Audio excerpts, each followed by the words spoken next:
on the game. Vegas yesterday, 7.5 victories, the over-under for South Carolina. That's up from 5.5 last year, and I believe 2023 as well, if I remember correctly. But, Preston, Vegas going 7.5, I was like, well, all right, that looks about right. Given the first thing actually, now I saw Circa. I saw Brett McMurphy put out Circa, the Circa odds. You said you saw FanDuel. I did not see FanDuel yesterday, but I saw Circa. And the first thing that stood out, the first tweet I saw was the ACC odds. So I see Clemson. Did it have Clemson at 12? 9.5. Okay. And that jumped out at me. And I was like, wow, that seems low. 9.5 seems low. And then I started scrolling Brett McMurphy's tweets, and he'd put out the ACC, he'd put out the Big 12. I think it was the SEC was the very first one he put out. So as you're scrolling, had to get down to him. And so I get to the SEC, and the first thing I see, no team in double digits. Now, I'm going by Circa for a second, but the first thing I see is no team in double digits. 9.5 for Georgia, 9.5 for Alabama. And so then as I got to South Carolina, I was like, 7.5? That's not bad at all. That's pretty good. I like it. That's an interesting way to frame it. I did not frame it that way. When you said that, I looked at it and I said 7.5. My immediate question is, how would people feel? If that's 7.5, is that a disappointment? Are you happy with that? Last year was 5.5, so they've obviously increased the standards of what they expect, expectations of this team. What are these expectations based on? I think it's based on Shane Beamer. I think it's based on having a quarterback coming back. But other than that, there still are a lot of questions to answer around this team. So I am curious to see what people think of that 7.5 number if that were to play out. I think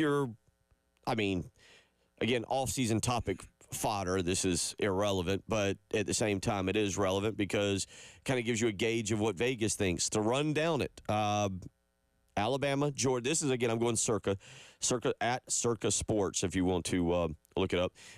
Alabama, Georgia, and Texas, all 9.5. Those are the top ones. No team in the SEC has a 10.5 or 10 mark.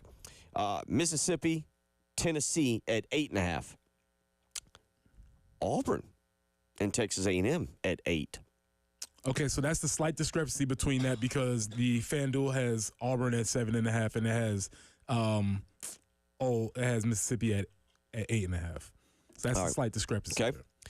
Florida, Missouri, and South Carolina at 7.5. The messy middle.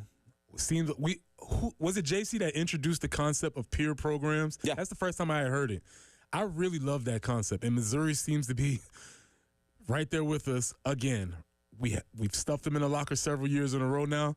Maybe people don't quite understand that, but again, that makes that game so much more important. Missouri? Because, yes. Well, actually, it's only 1 year we've stuffed them in a locker. They've stuffed us in a locker multiple. Oh, that's right. We've overcome Kentucky. So, anyway, Missouri's out of here. Get them out of here. We've stuffed them in a locker one time. We've overcome that. But everybody still sees us as peer programs, and I think that is I wonder if we're ever going to get over that hump of saying these are the teams in the middle and we've ascended to the top of them. Okay, we'll come back to that. Oklahoma at 7. Now, again, what I'm going to do is tie this in a little bit with what we saw from Josh Pate the other day. Josh Pate had, remember, Florida at number 9 in his post-spring top 20. He had Oklahoma at number 10. Didn't have Auburn in there, but Vegas goes with Auburn at 8 wins. He's got Oklahoma again at 7. Arkansas and Sam Pittman and Vanderbilt with 5.5 wins via Circa Sports. Good for Vandy, bad for Arkansas. I don't know what the gauge is on Sam Pittman's seat anymore. Not good. It's but I would imagine. I think an interesting game to play would be like if these seasons played out the way that Vegas says they played out. What does that mean for these programs? Because, like you said, 5.5 for Vandy. That's bowl. I'm not bowl sure cusp eligibility. I'm not sure they would admit that, but that they'd be solid with that. Arkansas, on the other hand, they don't see themselves that way, and if they were to do that, that'd be a disappointing season. Is the shine off of Mark Stoops in Kentucky? Yes. 4.5. That's a wrap. I think that's over. The only thing that was holding Kentucky up was because they were winning games. They were going to bowls, even though it was inflated by a very soft and weak schedule. But they were winning. Nobody in Kentucky really loved that, but they were put up with it because they were winning. And now that basketball seems to be rolling, getting things on the right. They got that guy on the other side. Better watch out, Mark Stoops. Mississippi State 3.5. So there is your rundown of SEC totals. But again, South Carolina sitting at 7.5. And I looked at it yesterday. I was like, okay, all right, that's an improvement. Look, that puts them right there at 7-5, which I think would be a very disappointing season. 8-4, which I think most people would be like, that's pretty good. So the line is that thin? I think it's very thin. Yeah, Ooh. South Carolina, I think at bare minimum has to get to 8 wins. Ooh, okay. All right. I mean, sure. I think that expectation should be there. You have a veteran coach. You have a quarterback who's the dark horse Heisman candidate, supposedly mock draft in the first round on several different accounts. I'm with it. That is just a high bar to set, considering how you said, according to Vegas, they don't feel as if there's going to be a team that runs away with the SEC because they didn't have any double-digit wins. As a matter of fact, circa for the record, and I've got Brett McMurphy's thing here, there is 3 teams in the Big Ten who have at least an over-under of 10 wins. Ohio State at 10, Ohio State and Oregon at 10.5, Penn State at 10. Okay? No, that doesn't make you happy there. No.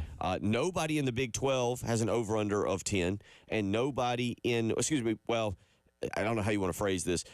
Notre Dame has 10. Nobody in the ACC, depends again if you want to look at Notre Dame, but nobody in the ACC has an over-under of 10 or higher. Clemson has 9.5. Miami has 9. Louisville and SMU both with 8.5. So to finish that point, 4 teams in the Power Four, Notre Dame, Ohio State, Oregon, and Penn State, all have over-unders of 10 or higher. Nobody else does. Is that indicative of how good they think those teams are or how weak they think those conferences are? I think it's how good they think those teams are. Okay. I think that's how good they think those teams are. I also think it's how they think conferences now are starting to not parity, but the way that we're doing football conferences now, almost with kind of bringing everybody together, it's a lot more difficult, I think. That's me reading between the lines here on this. So that's your most important thing of the day here. South Carolina set with 7.5 victories, and you mentioned you got the FanDuel up. Is it 7.5 on there yet? 7.5. Yeah, 7 is right in. No matter where it seems 7 is the number. There's a couple of teams where there's a little discrepancy, but right there, 7.5. So 803-404-6100, how you can weigh in, again, on the most important thing of the day. Again, we got a busy day coming up for you. Keep you updated. PGA Championship gets going, and as a matter of fact, tomorrow we will be out at Pro Swing, 4708 Forest Drive, hanging out with our good buddies there, getting ready for the PGA Championship. A lot to get into with the PGA Championship and many of the storylines. I got a question. Are shorts okay? Yes. For the PGA Championship? Practice rounds. Practice rounds. Okay. No, you won't see them today. Okay. So it's just for practice rounds. Just for practice rounds only. All right. Yeah, they made that adjustment. I can't remember how long ago. The PGA as a whole did. But, practice rounds, you get short. You can wear your shorts. Okay. It's like warm-up shorts. When you tee up. Like shooting shirts or something. When you tee up today. Okay. Get the pants back on. I was very confused. Get the golf pants. I'm watching these dudes wearing shorts out there yesterday. I was like, I don't like the way that looks. They look like a bunch of hobbyists out there. Give me the pros. And they're like, I didn't like that. I did not like that yesterday. All right. Yeah, they got that. But we'll get going here in just a little while with the PGA Championship. NFL schedule release last night. Get into a little bit of that. Oh, boy. We're just going to whine and cry for the Cowboys. Oh, the poor Cowboys. The poor, oh, my goodness. Just, I heard it on the show prior to us, the national show, just how difficult the schedule is and the Cowboys, and they've got to win early. Oh, my goodness. And also, last night, playoffs, Celtics. Uh-oh. Was Richard, our texter, correct? Was Richard right? He might have been right. Richard, you might be on to something. You might have the text of the week. He might have. And matter of fact, as I look now, he has already texted, and he says he sent this at 6:03, 8 minutes ago. Preston, you see how the Celtics crushed the Knicks without Tatum? They're a better team without him because that offense is predicated on ball movement, and he holds the ball too long trying to play one-on-one. Richard, you might be on to something. We're gonna stay down that train. 803-404-6100. That's how you can weigh in if you want to do so this morning. We'll get back into the over/under totals. You're listening to Preston Thorne, Bill Gunner, Jen Jensen. It's the early game.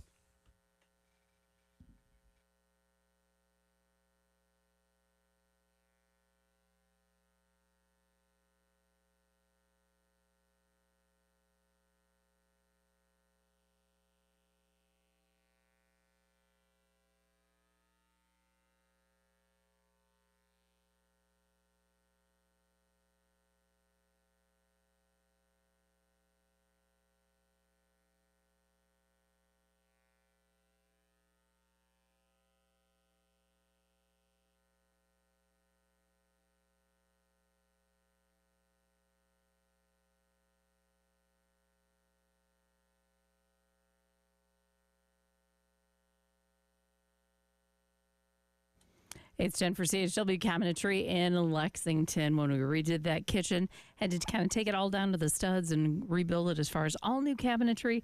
Went into CHW Cabinetry, very helpful in guiding us as to what we needed to look for, how to lay out the kitchen, different accessories that we might enjoy.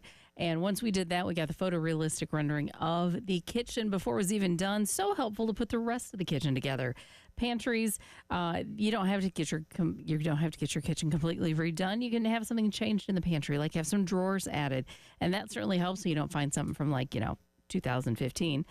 You can also change things up, maybe in a closet. Want some some hanging racks instead of those wire racks. Get some drawers put in there as well. Any updates you want to make in your home, chwcabinetry.com can probably help. Call them today at 803-520-6837. Tell them Jen Jensen sent you. CHW Cabinetry in Lexington, passion from inspiration to installation.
Not getting any reports of any accidents right now. No significant slowdowns, and great way for sure to start your Thursday morning.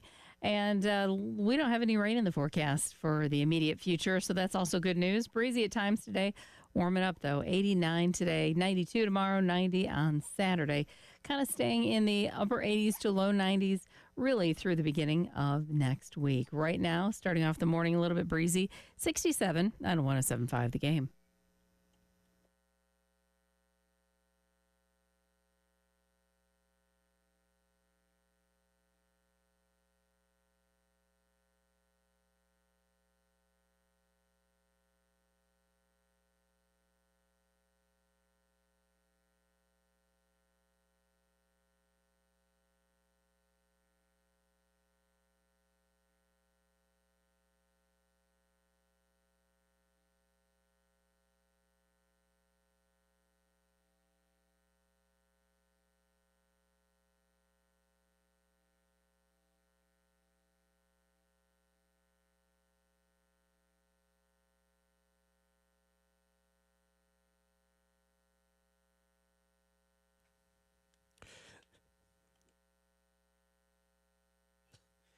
6:18 on a Thursday morning. Get up and get going. Preston Thorne with us for one more segment, then off to Greenville as you wrap up the school year with the kids. Yeah, the crowd's going to be a little hype, I believe, today because the school year's ending.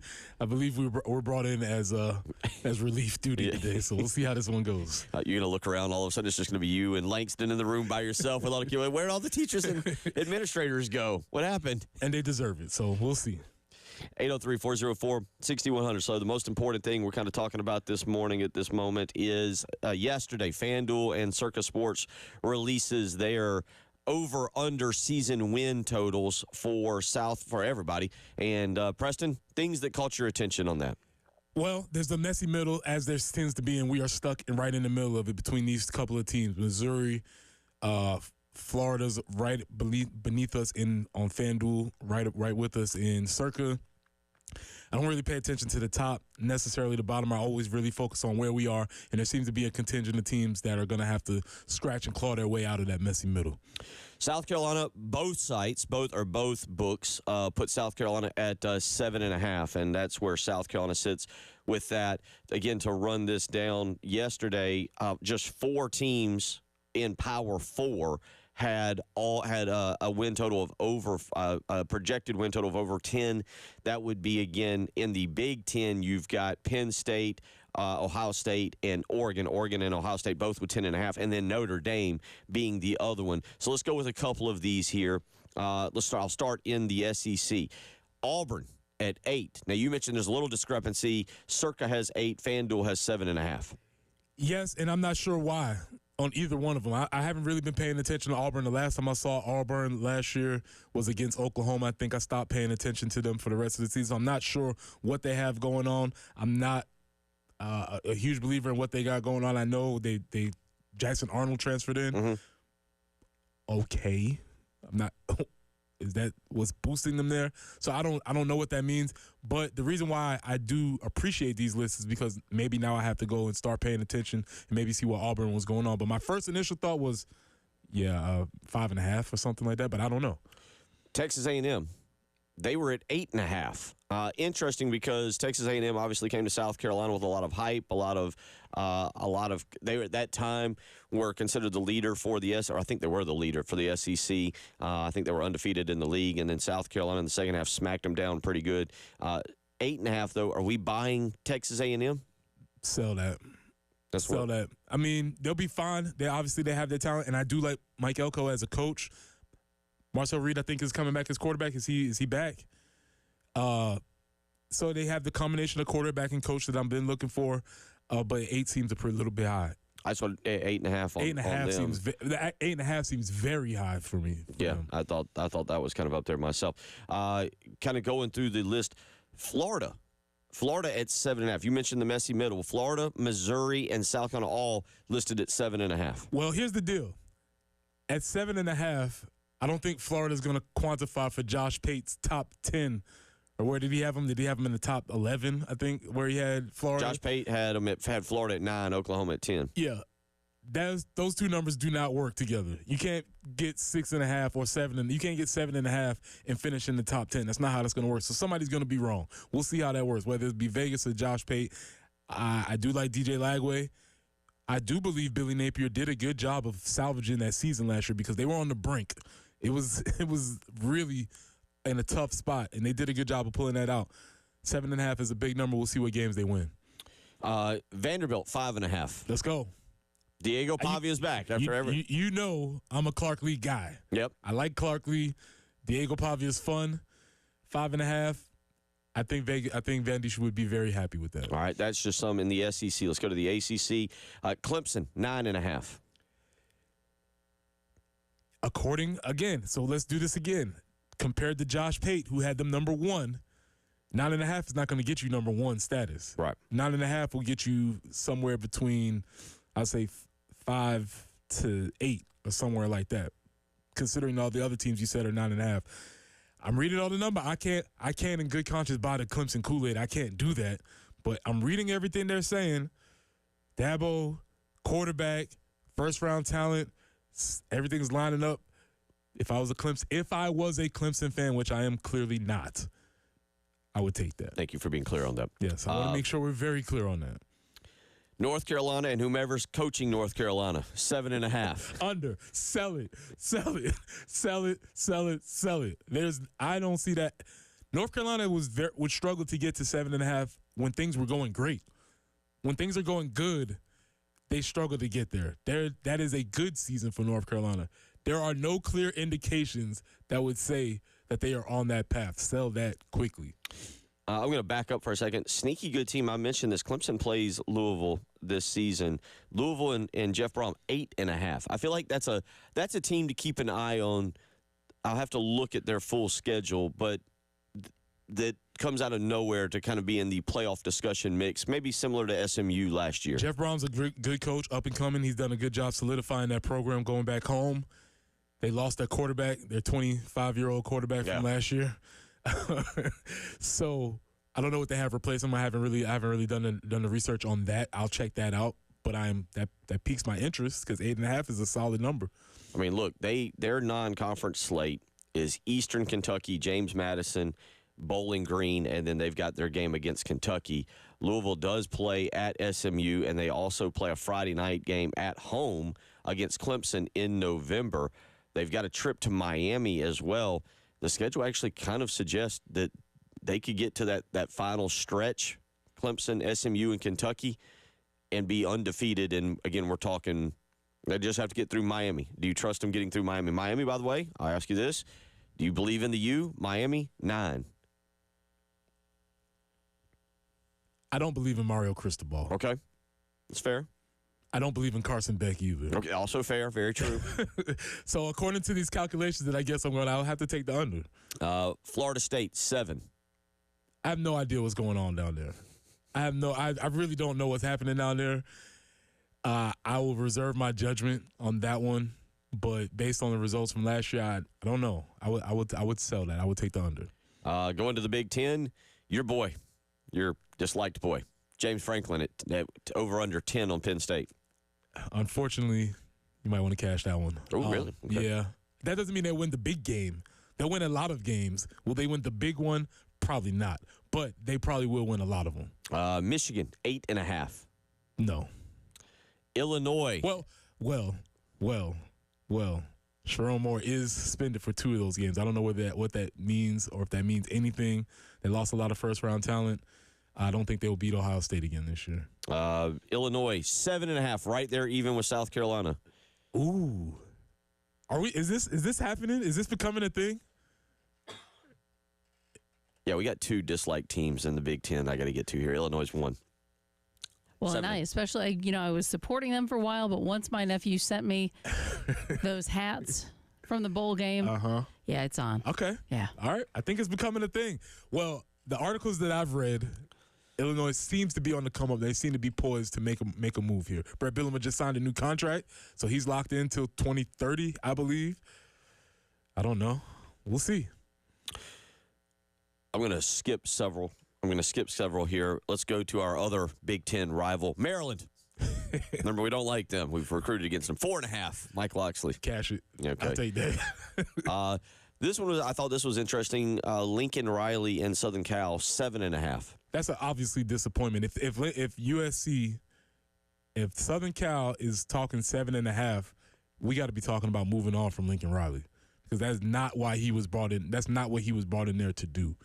And so if he's getting 7.5 again this year and he's not getting into the playoffs, he's not even sniffing playoff conversation, it's time to have a conversation about what Lincoln Riley is, which I always thought he was, which was a fraud. Okay. And I think that 7.5 would prove me correct. Jumping over to the Big 12, this is interesting because the variance is not that big. 8.5 is the high, 5 is the low. Arizona State, Kansas State, and Texas Tech. Arizona State, Kansas State, Texas Tech all have 8.5 over-under win totals. Oklahoma State, and your boy Mike Gundy, and West Virginia, and retread coach Rich Rodriguez, both at 5. 5? 5. Mike Gundy and Rich Rod at 5. Arizona State, Kansas State, and Texas Tech at 8.5. Gundy doesn't win 5. He wins 9 to 10 every year. Didn't last year. That's what he does. It's a slight blip Slight blip. So we're saying that he's going to be trending down? Is that what we're saying? That's what we're saying. That's what Circa's saying. He gave some money back, and now he's trending down? Circa says yes. Nah, get out of here. Give me Gundy. Okay. All right. Taking that one. How about Rich Rod? No. They don't do TikToks. Oh, that's true. That's a good point. Yeah. You can't win if you don't do it. Banning that transfer. There's no joy in the program. They're not doing TikToks. 803-404-6100. How you can weigh in? Yeah, nothing else of major interest there in the Big 12. I was kind of glancing. Baylor, BYU, Iowa State, Kansas, Utah, all 7.5. Houston, TCU at 6.5. Cincinnati, Colorado at 6. Thoughts on that one? Colorado 6 over under 6. Got to replace the quarterback. Okay. Arizona State and Central Florida at 5.5, and then I mentioned Oklahoma State, West Virginia at 5. So there is your Circa rundown of the over/under totals that came out yesterday. Again, that's via Circa, CIRCA Sports out in Vegas. You're out of here? I'm out of here. All right, he'll be back tomorrow. We'll get you through, get you into a little bit of PGA Championship talk. We are about 30 minutes away from tee off. We'll get into that. You're listening to Preston Thorne, Bill Gunner, Jen Jensen. It's the early game.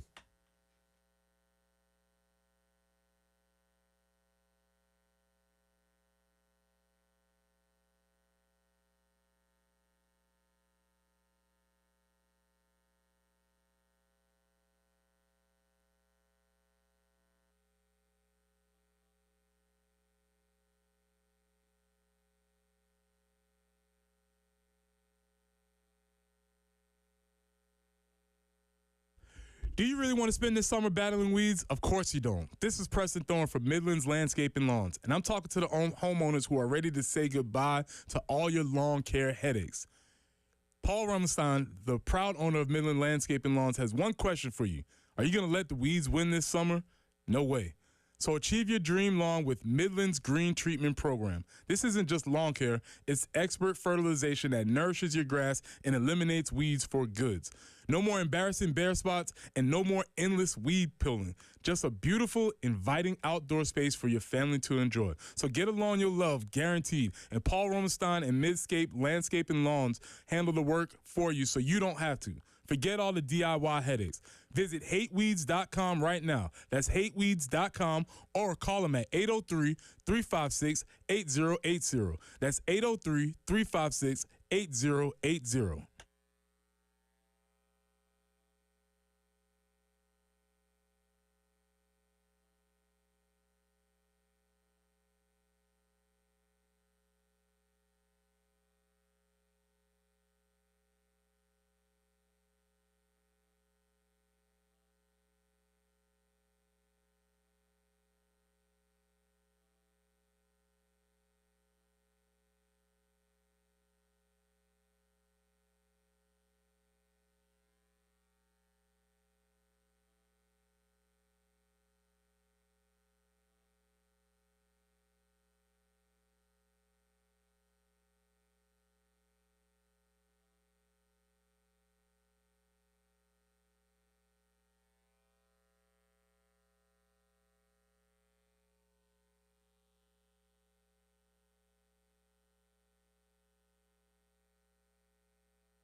to this point, should be a good Thursday morning driving into work, taking the kids to school. No accidents to report right now. And we're gonna try to keep it that way for your Thursday morning. 89 for the high today. Going to be kind of breezy at times. Overnight low of 70. And then tomorrow, mostly cloudy, 92 for the high, 90 on Saturday, 87 for Sunday. So kind of upper 80s, low 90s for the next several days. Breezy right now, 67 on 107.5 The Game.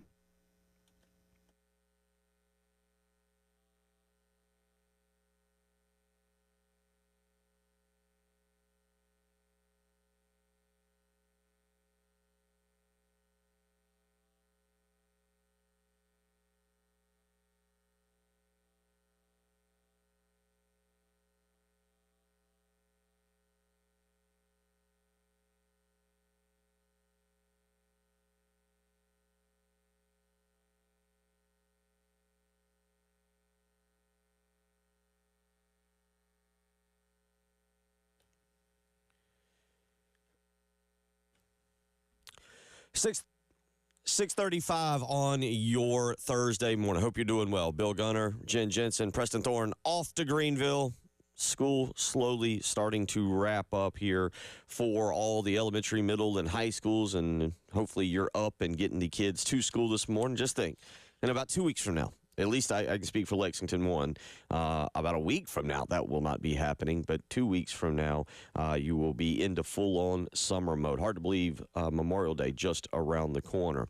803-404-6100 if you want to tune in this morning. Reminder, tonight we have baseball. South Carolina, 6:45 pregame, 7 o'clock first pitch. And I tell you what, Jen, are we ready? Should we give some tickets away to the early listeners here? I think we should. Reward some people who are up nice and early with us. Right now, we'll take callers 2 and 4. Callers 2 and 4. We have 2 family 4-packs of tickets with parking tonight to South Carolina LSU. 803-404-6100. We have 2 family 4-packs of tickets. We'll take callers 2 and 4. Give us a phone call. Take the family out to the ballpark. It's the last series of the year at Founders Park. That much we know to be certain. So go out. It's supposed to be a very nice night. On this historic season, you can go see a game. Yes. It is a historic season. And now I look up to see what the number of callers are. There's people ready to go. So let me go take care of them. People want to go. There you go. All right. 2 and 4 there. 803-404-6100. Family 4-pack of tickets with parking for tonight. Here in about 23 minutes, according to my current, to the little clock I have to my right, they will tee it off over up in Charlotte. The PGA Championship gets underway. You know, I've said it a couple times with Preston. The golf, the PGA, I think, is having a renaissance. They've had really good golf going back to Rory winning the Players' Championship. The Masters was absolutely fantastic. The Heritage was great. Scotty Scheffler has been playing really, really well. I say a renaissance, but I also don't know what it's really done for the sport. I feel like it's one of those things where if you're into golf, if you're into it and you watch it, you're like, man, this is going really, really well. But I don't know if it's attracted anybody else. But I'm really interested to see how this PGA Championship plays out and what storylines we get going. Again, coming up in about 22 minutes, Patty Harrington, Luke Donald, and Martin Kamer are all set to tee off later on today. You've got plenty of guys. Sahith Thagala has pulled out. He has a neck injury, so he is out. He's a guy that had been playing decent and maybe could have made a little bit of a run. But Ricky Fowler, Shane Lowry, and Brooks Koepka, one of the early morning groups that is worth paying attention to. They go off at 7:38 this morning. Phil Mickelson, Jason Day, and Tommy Fleetwood go off at 7:49. Another big group, 8 a.m., so we'll have at least 9 guys that's worth really keeping up with. There's a lot of other good players, but Patrick Cantley, Matt Fitzpatrick, and John Rahm. John Rahm, to me, is another guy that we were talking about 2 years ago. Big name, big deal, top player in the world, goes to live, takes the money, filthy rich, but has it improved his game? is he still one of the best golfers in the world? And we'll see this week. Again, he is on the tee box at 8 a.m. this morning. Speaking of Rory McIlroy, he will tee off with Scotty Scheffler and Alexander Schauffele at 8:22 this morning. Talk about a great group, so we'll be wrapping up the program and get to see those guys, or get to talk about those guys while they're still on the tee box this morning. This afternoon, got plenty other of very good groups coming up. Bryson DeChambeau, Gary Woodland, and Victor Hovland all tee off at 1:47 this afternoon, so that's a really good group. Hideki Matsuyama, Wyndham Clark, and Tom Kim go off at 1:36. So the afternoon groups, not quite as great as the morning groups. I mean, it's the Friday afternoon groups will be absolutely spectacular, but the morning groups here on Thursday are the kind of highlight of the event. I like to make picks. I like to put myself out there and make picks. I'm really not sure where to go. Part of me thinks this is a week for Bryson DeChambeau to pull out a victory, to get his third major of his career, his second in the last 2 years. He played really well at the Masters, struggled a little bit, obviously, on Sunday, and didn't kind of uphold his end of the bargain with McIlroy. But DeChambeau is a guy that I think is in a position. He's played, again, well. He seems to have the personality to deal with the crowd and whatever he's going to get, whether it's heckling or cheers. So I like him. I am really interested to see Rory McIlroy and what he looks like now coming off of finally winning the major and winning that career Grand Slam. Is the pressure off? Is he relaxed? Is he actually the golfer that we saw roughly about 12, 13 years ago that was so confident, so good? You know he's talented. Just kind of makes me wonder exactly where he's going to go and how he's going to perform this week. And again, he'll tee off later on this morning at 8:22 with a really good group, including Alexander Schauffele and Scotty Scheffler. And then, as I mentioned, there's Scotty Scheffler, who is probably the best player in the world. I guess you could make a case for he and or you could make a case for either he or McIlroy to be up there, but certainly it's going to be interesting to see how he performs today and what he does. So 803-404-6100. Come back. Last night, Jen, did you watch the documentary? I did.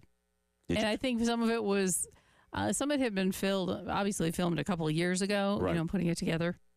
But yeah, it was really, really good at what I expected. In spirit. We'll talk about it from last night.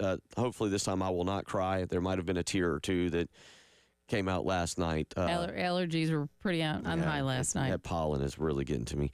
But we'll talk about that. You're listening to Bill Gunner, Jen Jensen. It is the early game. Bill Gunner for AAA Heating and Air. All right, I think Jen's giving a weather report. It's going to be like 90 tomorrow. It's going to be exceptionally warm, and that's going to lead us into the summer. You know what the summers around here are like. My question to you is your heating and air unit ready to handle it? Well, guess what? AAA Heating and Air has incredible deals ready to help you if you need to purchase a brand new heating and air unit. That's exactly what I did about 3 years ago, and man, I tell you what, AAA Heating and Air, from the professionalism to the cleanup to the explanation of how it would save me money, they absolutely took care of me, and they'll do the exact same thing for you. Not only that, they got incredible deals. No payments or interest for 12 months, a 15-year parts and labor warranty, and they have guaranteed financing. It's no wonder why they are the absolute best in the business. So give AAA Heating and Air a call today. 803-677-1500. Again, that's 803-677-1500. Call AAA Heating and Air today. Tell them Bill Gunner sent you.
there's something going on. There's some spirit. It's bigger than us. Charlie and Baylor. Let's do it for them. That's when you knew we're meant to win.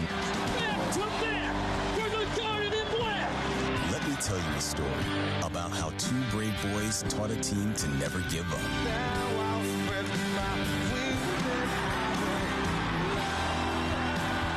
An SEC storied film, In Spirit, Wednesday, May 14th at 7 p.m. on SEC Network. It was last night, and it was good. It was good. They did a good job, and I don't know what was more emotional, looking back on the past of South Carolina baseball, looking at the actual story of Charlie Peters and Baylor Teal, seeing some of the behind the scenes of things, Jen. I thought it was really, really well done. Obviously, it is one of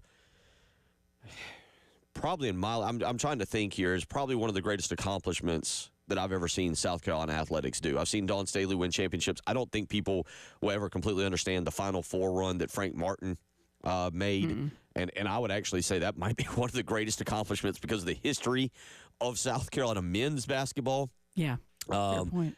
I do feel like in my lifetime I will see South Carolina win another national championship in baseball. Mm-hmm. I don't know if I'll ever see men's basketball back in the Final Four. That is, South Carolina baseball is a different animal. It is a proud program that right now is not in a good place.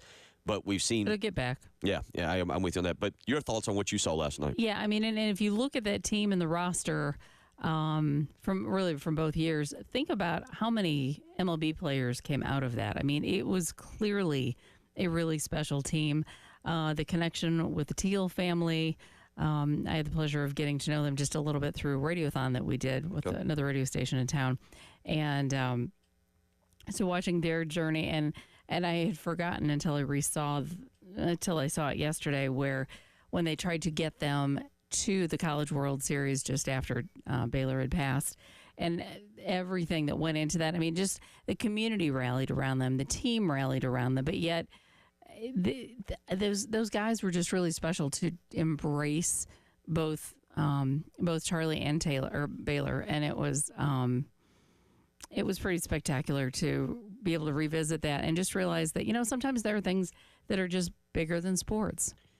I think at times, as you said, and I say we, the fan base, we got caught up on the team and the run and the way that run unfolded, beating Clemson, Michael Roth arriving, if you will, on the scene, everything about that. And I still remember I was doing radio in this town at another station, but I remember coming out of the SEC tournament, people wanted to fire Ray Tanner.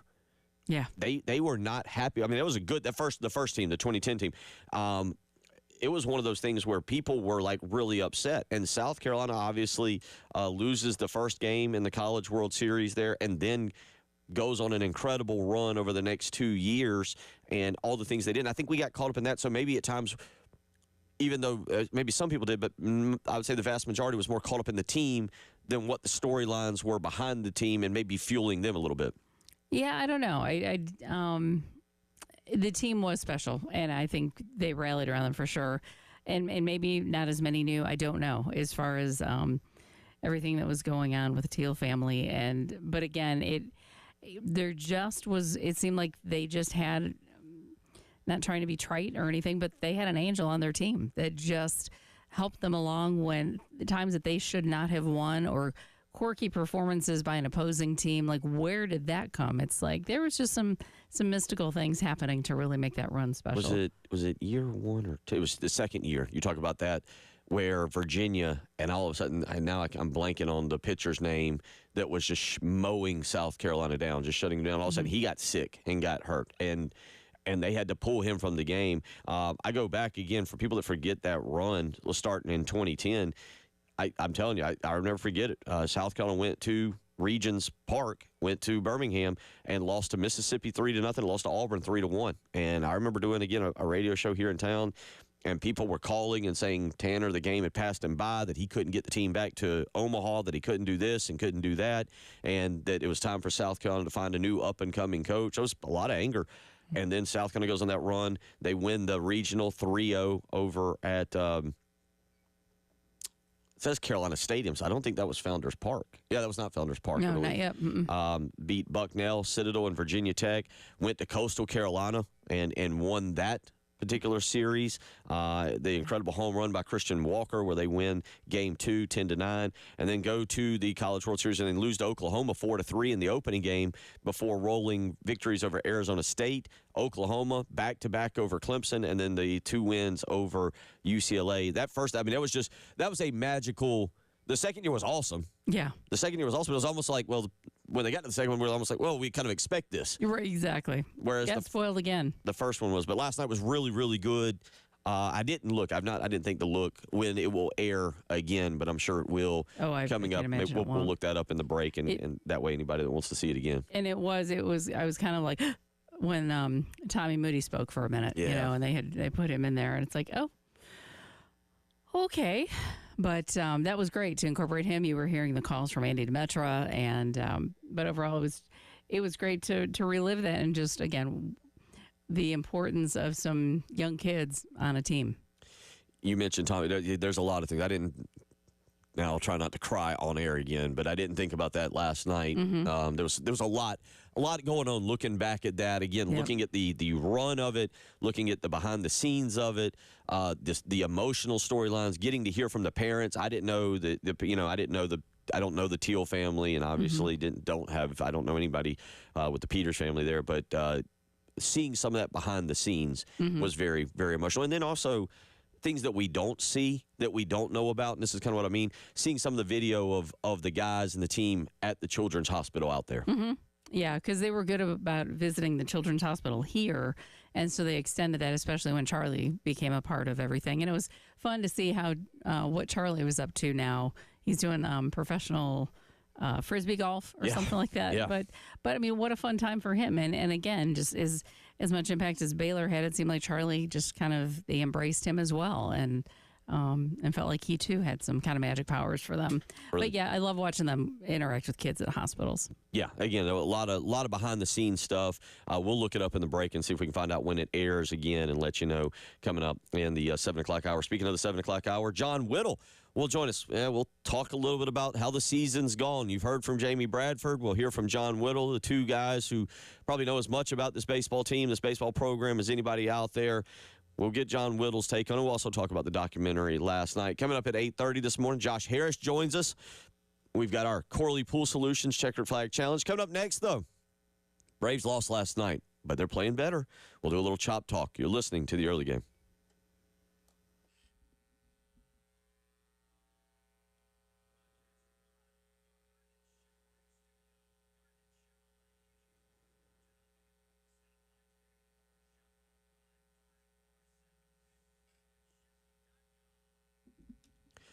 Bill Gunner for the Mortgage Guru, Jacob Crowder and First Palmetto Bank. Now, First Palmetto Bank, locally owned and operated right here in the Midlands. And that means they've got local decision makers for quick and precise underwriting. So what does it mean? Well, it means when you go to Jacob Crowder, if you're looking to refinance, if you're looking to build a home, if you're looking to purchase a home, you're going to get the answers quickly.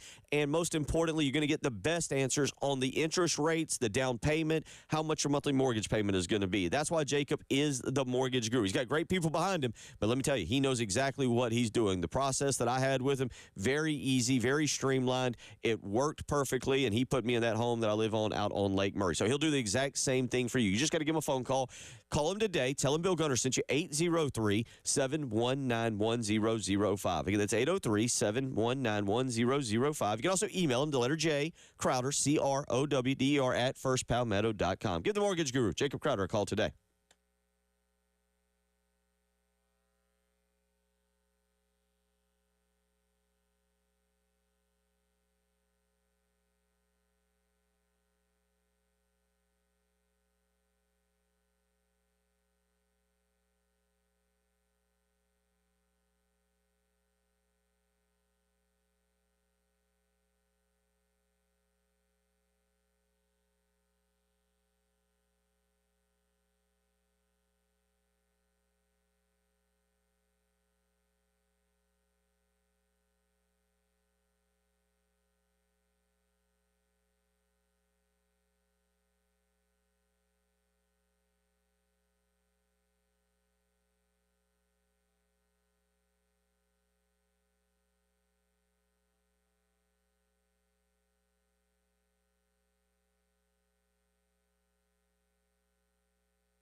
Be mindful if you're traveling on I-20 westbound at Clemson Road. Hopefully this will be out of the road soon if it isn't already. There appears to be a metal ladder on the highway. Again, that's I-20 westbound at Clemson Road. So just be a little extra mindful cruising through there. And 89 is what we're looking for as a high today. It's going to be kind of breezy.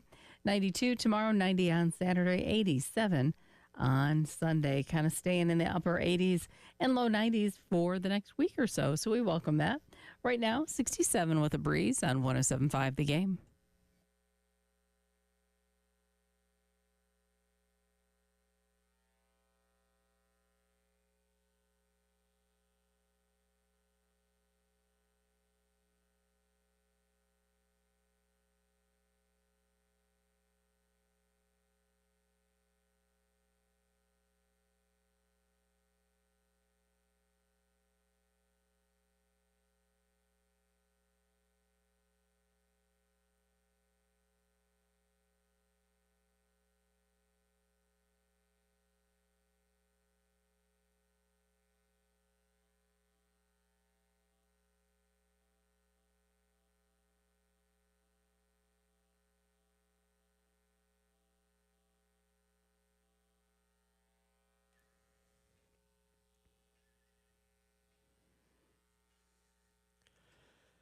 Seven a.m. on a Thursday morning. Hope you're doing well. Bill Gunner, Jen Jensen, Preston Thorne off to Greenville.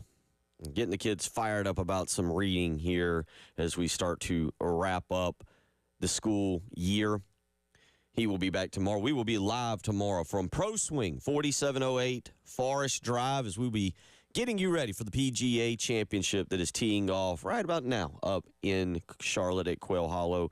So we will be out there. If you want to stop by in the morning, come by, say hello, hang out with us, or you can hang out all day. We'll be there 6 a.m. to 6 p.m., again, live at Pro Swing, 4708 Forest Drive. Come by and visit us and hit some golf balls, watch some golf, and talk a little sports with us while we're out there. Last night, again, big night for playoffs. You had several things happening in the NBA last night. The Minnesota Timberwolves eliminate the Golden State Warriors, 121-110 in that game. So the Timberwolves into the Western Conference Finals. They will play the winner of Oklahoma City and Denver. OKC up in that 3-2, and they play tonight, 8:30 on ESPN. Also last night, the Jason Tatumless Boston Celtics, 127-102 over New York. Derek White with 34 points in that particular contest. But Boston cuts it to 3-2, asking a lot of them to come back down 3-1. But as one of our texters, Richard, has said, Boston might actually have a better offense without Jason Tatum. Basically, our texter, Richard, has called Jason Tatum a black hole, where the ball gets to him and it doesn't move anywhere else. He has pointed out several times in text messages to us that the Celtics offense is predicated on ball movement, quick passes, getting open shots, and with Jason Tatum, as soon as the ball goes to him, everything goes into a stall and they start watching. So we'll see if that kind of continues to happen. Jaylen Brown last night, 26 points, 8 rebounds, and 12 assists for the Celtics as well. So we'll see kind of if the Celtics are able to rally down 3-2. NHL last night, another great night in the NHL. I'm telling you what, I've thoroughly enjoyed the NHL. We had Patrick Perrette on yesterday to talk about the Capitals and the Hurricanes. Tonight, they're back on the ice, 7 o'clock for that match. But last night, Florida thumps Toronto 6-1, defending champion Florida Panthers. Now they're up 3-2. And last night, in a fantastic match that went into overtime, Edmonton eliminated Las Vegas. The Golden Knights go down. That was 1-0 in that one, and Edmonton wins that series. They're into the conference finals now as well. They'll play the winner of Dallas and Winnipeg. Dallas up 3-1 in that series, and they also play tonight, 9:30, following the Hurricanes and the Capitals. So that's your kind of playoff breakdown. We'll get back into our most important thing of the day coming up in the next segment. That has been Circa and FanDuel releasing their football season, college football season over-unders. South Carolina checking in at 7.5. We'll talk more about that coming up in the next segment. But, Jen, if we've got the little liner, let's do a little Braves chop talk right now. Chop talk. Hammered, left field, gone! Ronald Acuna, another milestone in a truly historic season on the Game Network. Speaking of Ronald Acuna, he's back. Not with the Braves just yet, but he is starting his rehab and off to a pretty good start so far as he tries to return from another injury. He is in Gwinnett for rehab and look, if they can get him back, we'll get to the stats and we'll get to the standings, we'll get to the schedule here in just a minute. But Tuesday, again, Ronald Acuna was set to begin his rehab assignment playing in Gwinnett. So far, so good. Opened with a home run. Goes yard in his very first, I don't know if it was his first at bat, actually, but he goes yard in one of his first at bats there, and that's the way you need to start. How does he move around? When can they get him back? Can they get him back by June 1? Can you get him back by the middle of June where he feels, and I say get him back, I mean get him back to where he feels like Ronald Acuna Jr., where he's looking like the player that we knew that has been so good, that's had the 40 years and everything. So right now his rehab coming up, the AAA, he'll be in AAA with Gwinnett starting tonight. The other one was in a FCL Braves, for the FCL Braves. I got to admit, I'd never heard of that until I started reading up, getting ready for this segment. The FCL Braves, very interesting for me, but hey, all right. But he's coming back. You get Spencer Strider coming off of the DL here. The Braves now starting to get some of their big guns back, and they're going to need them. 21-22. They lose last night. They lost 5-4 to the Nationals. They'll wrap up things today in against Washington. That's in Atlanta. 12:15 is the start time for that. And then it sets up, they're on a run, by the way, of 19 games in 19 days. I mentioned that last week. They will now head into a series at Boston starting tomorrow night, 7:10, 7:15, and 1:35. Chris Sale on the mound tomorrow night, Grant Holmes, and then Spencer Schwallenbach on Sunday to wrap things up. They will get their first day off that they have had in quite a while on Monday before traveling back down the eastern seaboard to Washington, and then that will set them up for a 3-game series next week against San Diego. But again, the Braves they've rallied a little bit. Remember, they started 0-7. They're now 21-22 on the season. They've gotten things together. I just mentioned Ronald Acuna. They're slowly starting to get him back as he begins rehab. Spencer Strider set to come back here in the next week and a half, I believe. So the Braves kind of turning things around. We've talked a lot about their stats and the lack of hitting that really put them in the hole to begin the season. Things continue to pick up. I can't remember which Chop Talk segment it was, but it was very early in the season when we mentioned they were, as a team batting 151. They've at least brought that up to 240. That's down a little bit from last week when it was at just over 250. Right now, Austin Riley starting to heat up a little bit. 287 on the season. 51 hits, 7 doubles, 8 home runs, and 26 RBIs for him. 54 strikeouts, however, not the number you want right there. Ozzie Albies has got to pick up his production, batting just 215 on the season right now. Matt Olson is another guy. You talked about getting Acuna back, getting a guy like Strider back. Well, you got Albies and you got Olson, but they're not really performing for you. Olson batting just 219 right now, 7 home runs on the season for him, and that's a guy that has really got to pick things up. Sean Murphy is another guy, talking about a catcher, that really needs to step up a little bit more, batting just 223 on the season. So I give you those 3 particular players. You can see there is room for improvement in the hitting lineup for the Braves and what they've got to do. Looking around the rest of the league right now, you talk about the Dodgers and the Padres. Those are the hot teams in the National League. Dodgers 28-15. Padres, mention them. They're coming to Atlanta next weekend, Memorial Day weekend, 27-15. And the San Francisco Giants not far behind them, 25-19. The Colorado Rockies, not so good. 7-36, and were just swept again last night. That franchise has absolutely fallen apart. I've just absolutely come completely unglued. Braves could use a couple series against them, to be quite honest, right now. What are they right now? Their record again? They are 7-36. Man, they make the White Sox look good. White Sox look like World Series contenders compared to the Rockies. Correct. Oh my God. White Sox 14-29. So, yeah, doubled them up in victories there. Yeah, the Rockies are bad. If you're not paying attention to baseball, the Rockies are literally going to challenge for being one of the worst teams ever in the history of Major League Baseball. I was going to say, it almost is making me think of the movie Major League, where, the owner, she wanted them to lose everything so that she could move the team to Miami. And, it's almost like somebody's trying to get them tanked on purpose. They are the first team in baseball's modern era to lose 36 of their first 43 games. See, more records again. We were talking about records earlier. Yeah. They're bad. And their coach last night after their 11th loss in the last 12 games said, we're just looking forward to a day off. We're looking forward to going to Arizona and getting a day off. They play the Diamondbacks coming up this weekend. That literally is where he is, a day off, not anything else. They're a month and a half into the season, and they're basically like, can we just call this thing and go home?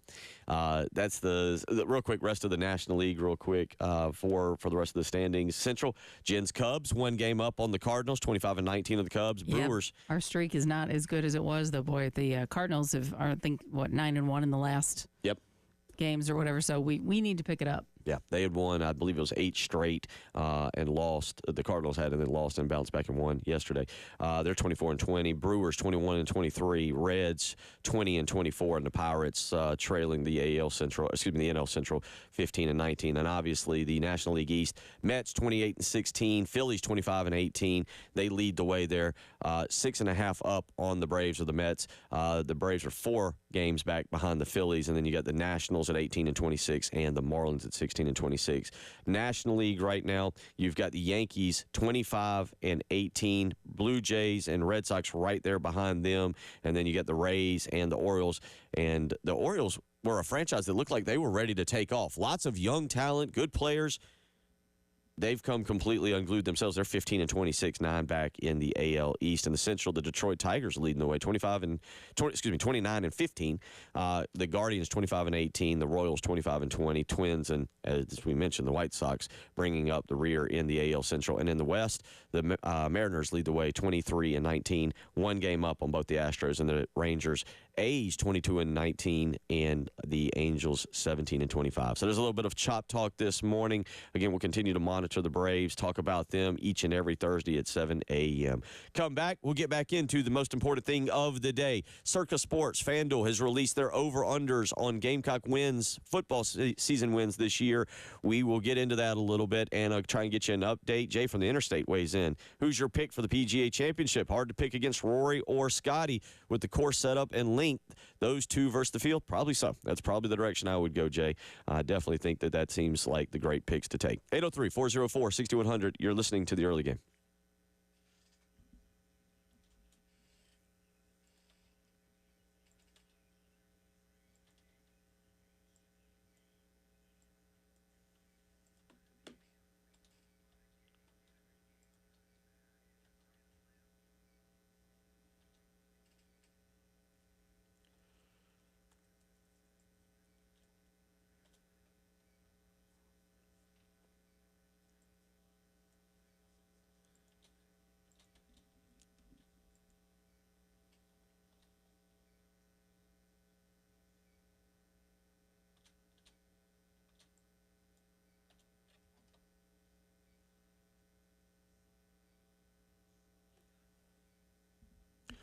Bill Gunner for Love Chevrolet, I-26 in Harbison between Lowe's and Frankie's Fun Park, where once again, as we hit mid-May, inventory overflowing. 14 acres of brand new Chevys to choose from. You're going to find the make, the model, the interior, the exterior. You're going to find everything that you have been looking for in a vehicle at Love Chevrolet. That's how many vehicles they have over there. You just get out there, you're going to find it, whether it is a Silverado, a Tahoe, maybe you want something else like a Suburban. They've got you taken care of. You just need to get to Love Chevrolet today, home of the $1,000 low price guarantee, which actually means you can shop other dealerships, take their deal back to the folks at Love Chevrolet, and they will top it. Or they'll write you a check for $1,000. Hasn't happened yet, won't happen anytime soon. So you're talking largest selection of vehicles, best price, but what really always stands out is that incredible sales team, how friendly, how knowledgeable, how excited they are to help you make that next great purchase. So go visit Love Chevrolet today, and together, let's drive.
No accidents to report currently. We're not encountering any major slowdowns, but we are also enjoying the fact that there isn't any rain in the forecast, at least for a few days. 89 is the high we're looking for today, a little bit breezy.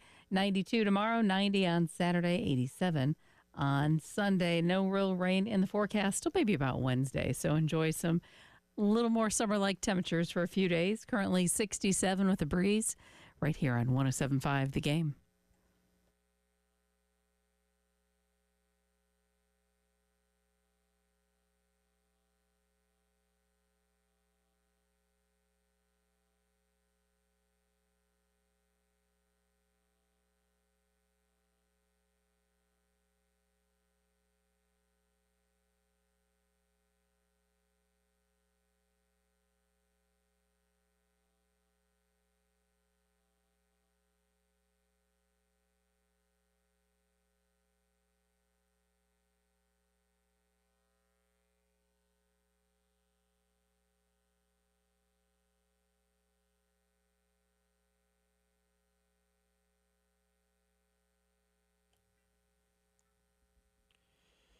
$7:18 on a Thursday morning. Hope you're doing well. Bill Gunner, Jen Jensen, Preston Thorne off to Greenville this morning. He'll be back tomorrow. And a reminder, we will be over at Pro Swing, 4708 Forest Drive, getting you ready for day 2 of the PGA Championship. So we will be there. 107.5 The Game will be there all day long. So come on by 6 a.m. to 6 p.m. tomorrow.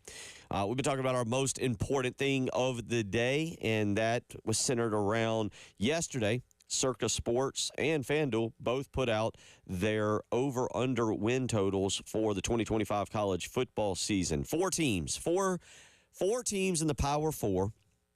4 teams in the Power Four had double-digit win totals. Penn State and Notre Dame both had 10. Oregon and Ohio State were both at 10.5. I was a little surprised to see that. That was the first thing that jumped out at me.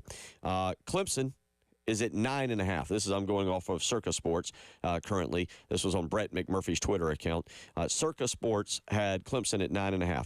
South Carolina was at 7.5. Now, Preston opened the show. I think he was maybe thinking that was a little disrespectful. I think maybe, I can't put words in his mouth, but I think maybe he was thinking that we were going to get upset about that. I think it's fine. Now, I think there's also a fine line this year between 7 wins and 8 wins. 8 wins, probably acceptable. Opportunity to go to a bowl, get to 9 wins. It would be a little bit of a disappointment you didn't capitalize and go to a college football playoff, but look, we also understand that's difficult, and South Carolina's schedule is going to be difficult, and there's a lot of stuff that goes into it. So 8 wins, I think, is the bare minimum for the football team this year. 7 would be a disappointment. Would be maybe even considered a little bit of a failure. I know the schedule's hard. You look down that schedule, South Carolina, just looking at the over-under win totals, South Carolina will play Alabama, who's picked at 9.5 wins. They got LSU, who's at 8.5. Mississippi, who's at 8.5, and A&M. 4 teams there with a higher projected or over-under total than South Carolina. Florida, Missouri, and South Carolina all at 7.5 for that for the Circa Sports rankings on that, or I should say win totals. But South Carolina's got a tough schedule, but I think it's going to evolve as we get closer to SEC Media Days, which is really 2 months from right now. We will be fully immersed in it. But as we get closer to it and we start to really set our sights on what the expectations are, the over-unders, what is expected of South Carolina. Jen, you've been around here. You've listened to a lot of gas baggy sports talk, hot takes in the years. I know Jay Phillips has kind of banged the drum that South Carolina, the floor should be 8 wins. I feel like that's where Shane Beamer has elevated the program to at this point. Oh, 100%. And to me, I think that would be an okay season, but it wouldn't be a season we celebrate, because I think at this point, the standards are up a little bit higher. The bar's been raised. I'm with you on that, and that's a great way of phrasing it when you say it would be, everybody would be okay. They wouldn't be excited. Mm-hmm. There wouldn't be. There was a time, I've been around it, there was a time where 8 wins was chest thumping, run around with your shirt off kind of behavior around here. Everybody go jump in the fountain. I don't typically do that. Good. It's good. We're both getting up there in age. Yeah, both. yeah, We don't both. need that. Yeah. It's probably a wiser idea for both of us. But you're right. That's a great point. 8 wins now. I think there's a lot of people would be like, okay, It's good, but that's not. We could have been better. 7 wins would be a disappointment. I think everybody would be very disappointed with 7. 803-404-6100. So I say that they've got it at 7.5. I'll look at that. 8 wins. I will say this. There is a caveat, and I think all of y'all will agree with this. 8 wins with the 8th victory coming against Clemson probably does wonders. I can see a difference there where 8 wins, but one of those 4 losses is a loss to Clemson. I can see a scenario where a lot of people are not exactly feeling that. But 8 wins with the 8th being over the Tigers, winning 2 in a row, 3 of the last 4, doing it at Williams-Brice Stadium after Thanksgiving. I can see a scenario where a lot of you probably are sitting there, and you might not admit it out loud to the kids in the car, the significant other, but you'd be like, yeah, I'll take that. I'll sign up for that right now. It also means you missed the playoff there, but you stay in the top 25. But I bet a lot of people would sign up for 8 victories, one of those 8, or the last 8, number 8, being over the Tigers. 9 wins would be phenomenal. It would mark, again, a long, long time since we've seen back-to-back 9-win seasons. So there is something to be said for that. 7, on the other hand, is where I kind of draw the line. I'm like, I'm not sure people would be particularly thrilled with that. But just a few more on that. As far as Circa Sports and the SEC goes, Alabama, Georgia, and Texas all have 9.5 over-under win totals. LSU has 8.5, along with Mississippi and Tennessee. Auburn and Texas A&M both sitting at 8. Florida, Missouri, and South Carolina all with 7.5 over-under win totals. Oklahoma at 7. Arkansas and Vanderbilt at 5.5, Kentucky at 4.5, and Mississippi State at 3.5. So that's your win totals there from Circa Sports. Real quick, the ACC has Notre Dame listed as a part of it at 10, Clemson at 9.5, Miami at 9, Louisville 8.5, along with SMU. Georgia Tech, North Carolina, both with 7.5 over/under win totals. Florida State at 7, Duke, Pittsburgh, Virginia Tech, all at 6.5. North Carolina State and Virginia at 6. Boston College and Cal and Syracuse at 5.5. Wake Forest at 4.5. And Stanford at 3.5. So there is your projected win totals for the SEC and the SEC. We'll come back. John Whittle will join us. We'll talk about the documentary last night. We'll get into the baseball team. I'm not really interested in – I am a little interested in what's happened to this team, what John sees. I'm interested in how we fix it. It's got to be fixed, and it's got to be fixed next year. We'll talk about that. 803-404-6100. It is the early game.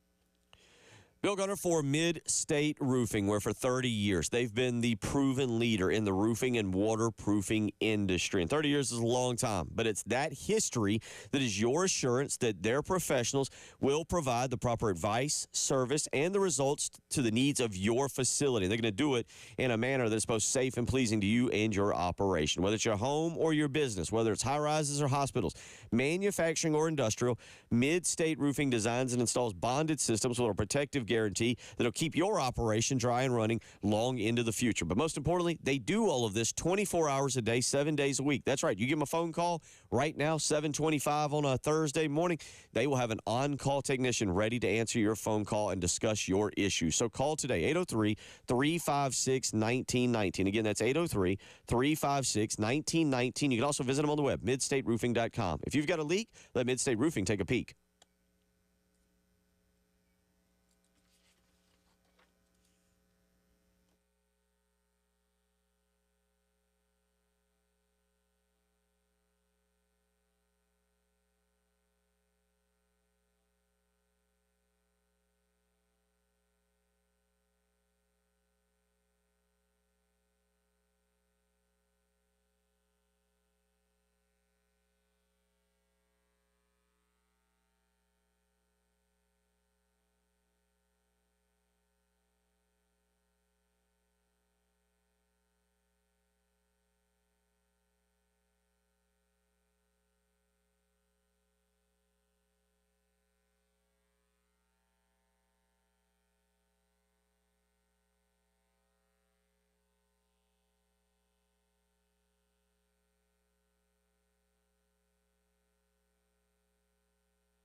I-20 westbound at Clemson Road do have a report of an accident there.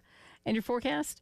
It's going to give us a taste of the summer conditions. 89 for the high today, a little bit breezy. 92 tomorrow, 90 on Saturday. 67 with a little bit of a light breeze right now on 107.5 The Game.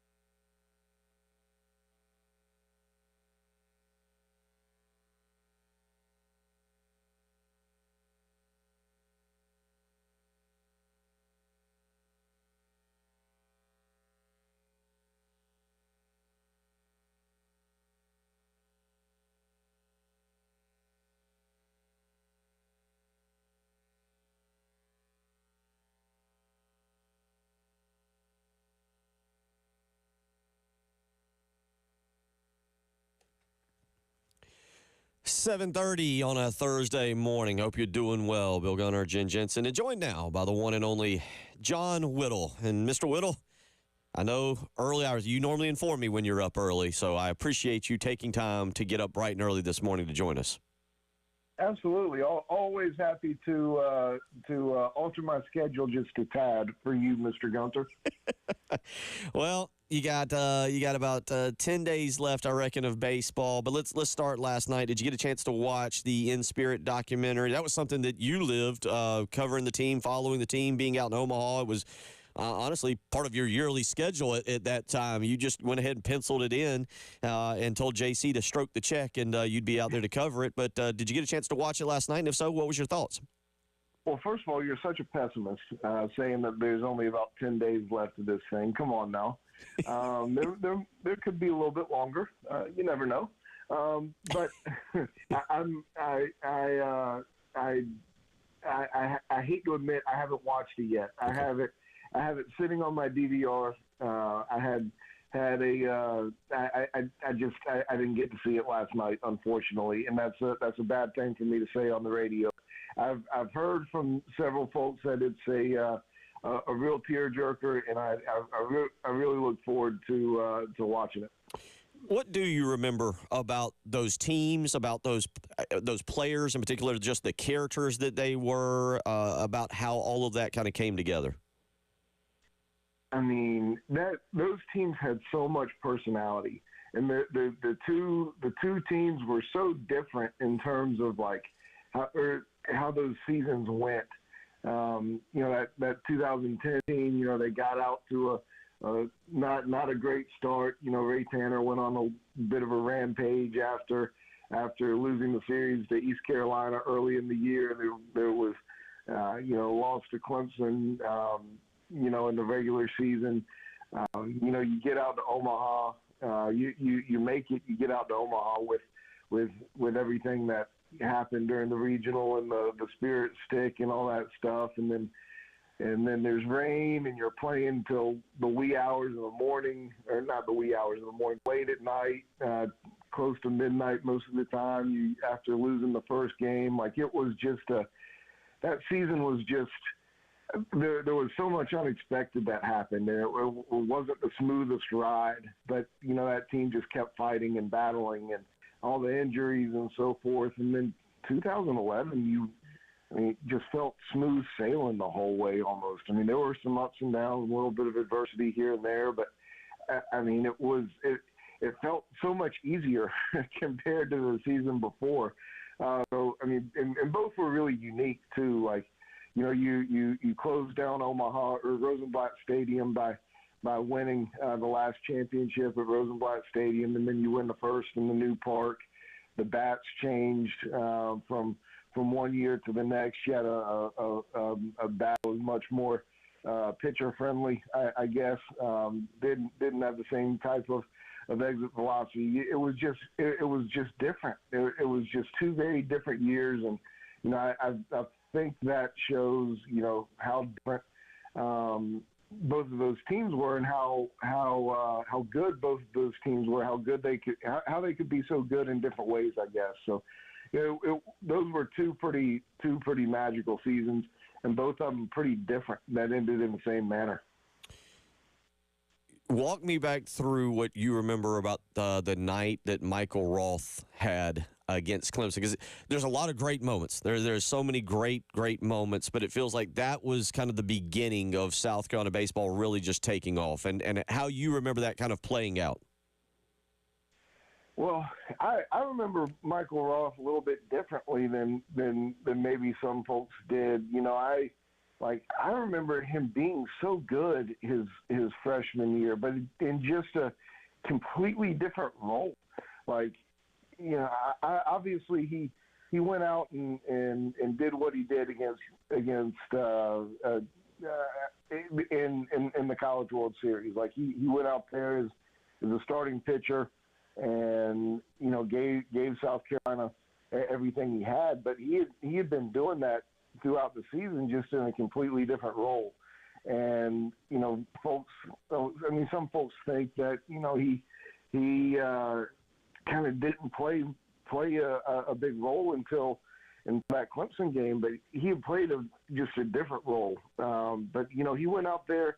They thought he was just going to give a couple innings and get him off to a good start and turn it over to the bullpen, but that was never in Michael's personality. And he had such great success over the course of the season.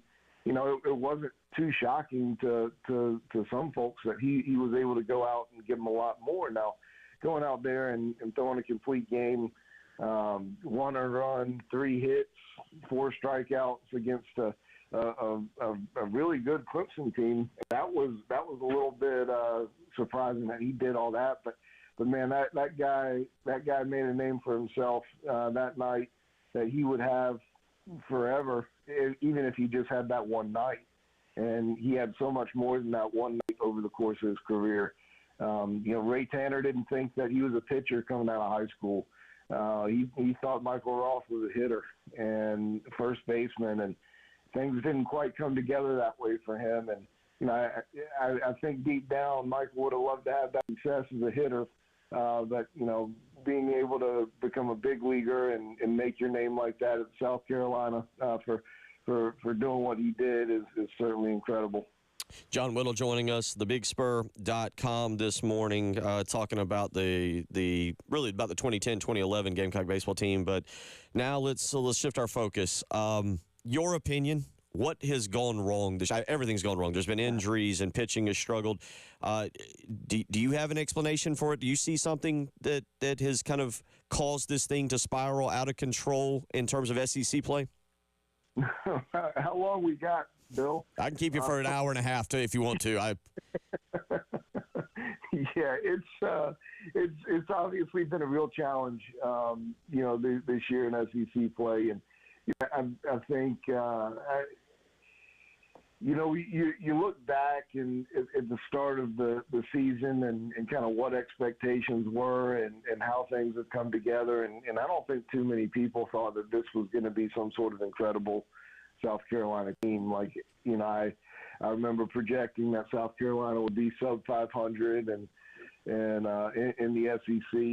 And I thought they'd finish somewhere in that 10 to 12 range in the 16-team league. And so I don't think expectations were like crazy high for this group. And you look at national predictions and the league's coaches, and you could find anywhere from about 13 to about 15, and so they were a little bit lower than what I had. But I don't think. I think if you were to poll folks, internally, if you were to poll folks nationally, I don't think anybody would have really thought too much that South Carolina would have a historically bad year.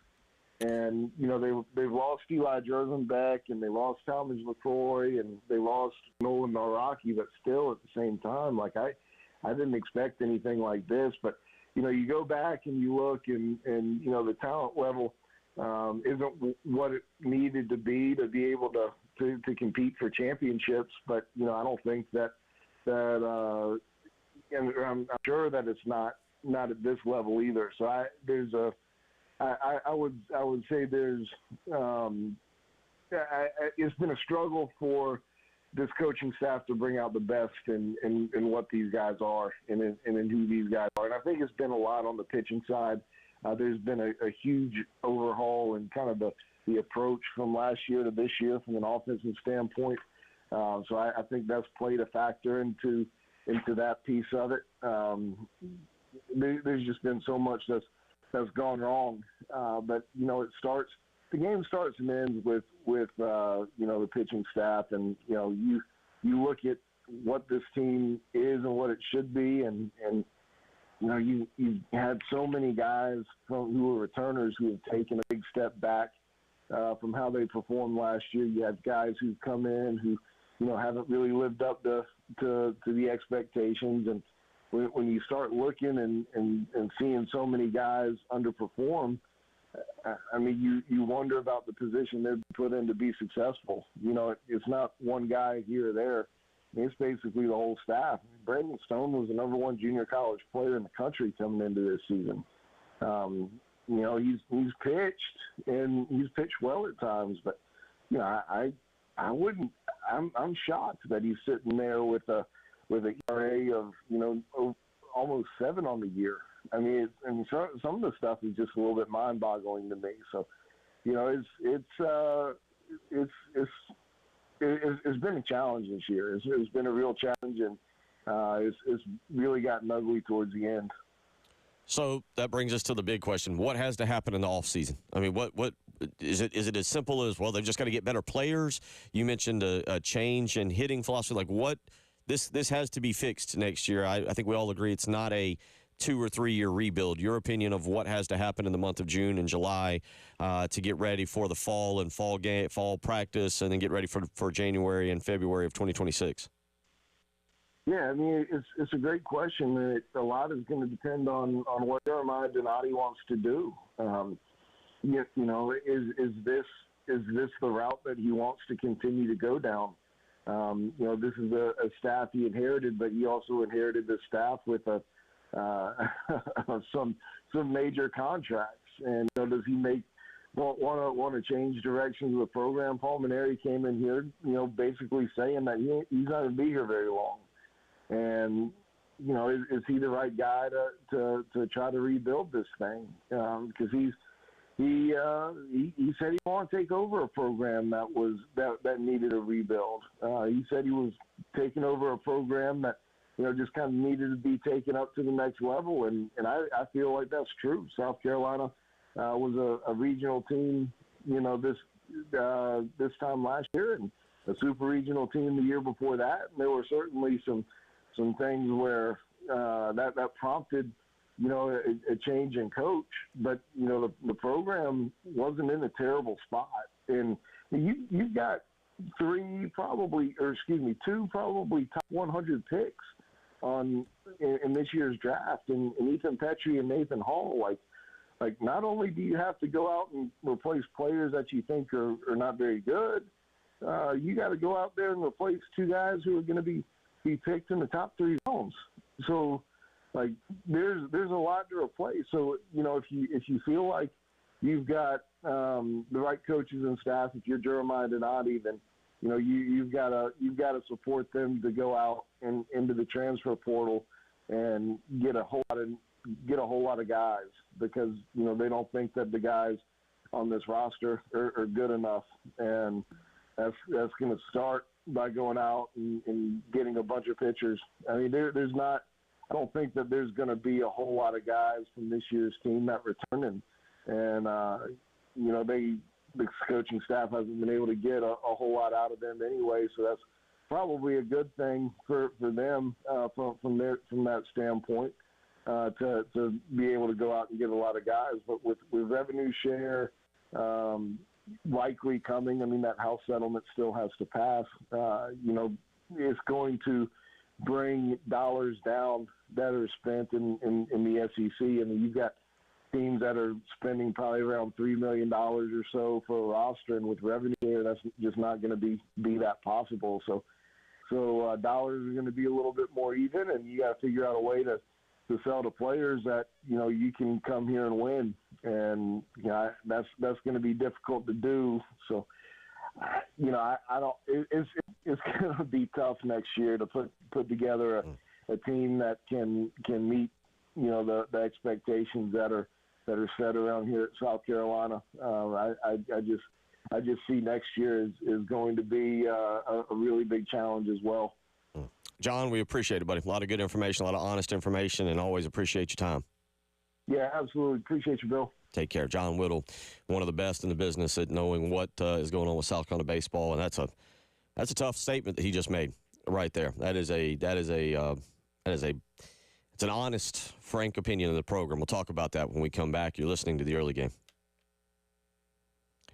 Bill Gunner for Zerorez Carpet and Air Duct Cleaning. Let me tell you, summer is finally upon us. Well, it's not officially summer, but you get the point. It's upon us. And guess what? The kids are going to be home. You want to make sure that the house continues to stay clean. And with Zerorez and their patented ZR water technology, they will keep the carpets, the rugs, the tile, all looking insanely clean, but they'll also do it by not using a sticky, soapy residue that gets left behind or harsh chemicals that really mess up your carpet. You can feel comfortable with the kids, with the pets rolling around on it and not worry about anything happening. So call Zerorez today and take advantage of their May sale. Mention me, Bill Gunner, at 107.5 The Game, and get 3 rooms of carpet clean for just $119. You heard that right. 3 rooms of carpet clean for just $119. That phone number to call, 803-262-4020, or you can book with ease online, ZerorezColumbia.com. You can also ask about Zerorez commercial cleaning. Zerorez, spell it backwards or forwards, it's the right way to clean.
7:50 as we wrap up hour number 2. And we'll get back to that last statement from John Whittle there for those that didn't hear it. Not positive. Not positive. I'll play it in the next segment. We'll play it to start the 8 o'clock hour.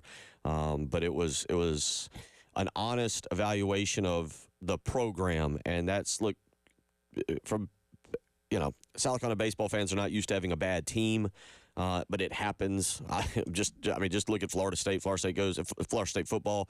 Look at Florida State. They go from one year being on the cusp of the college football playoff to the next year being 2-10. A bad team happens, and there's fault for that. But the key is how do you fix it? And so I'll kind of use Florida State football as the example for a second. Mike Norvell and that group, they've got to figure out how to fix Florida State football and get it back to the standard that is what Florida State fans hold for that program. Well, South Carolina baseball, okay, you're having a bad season.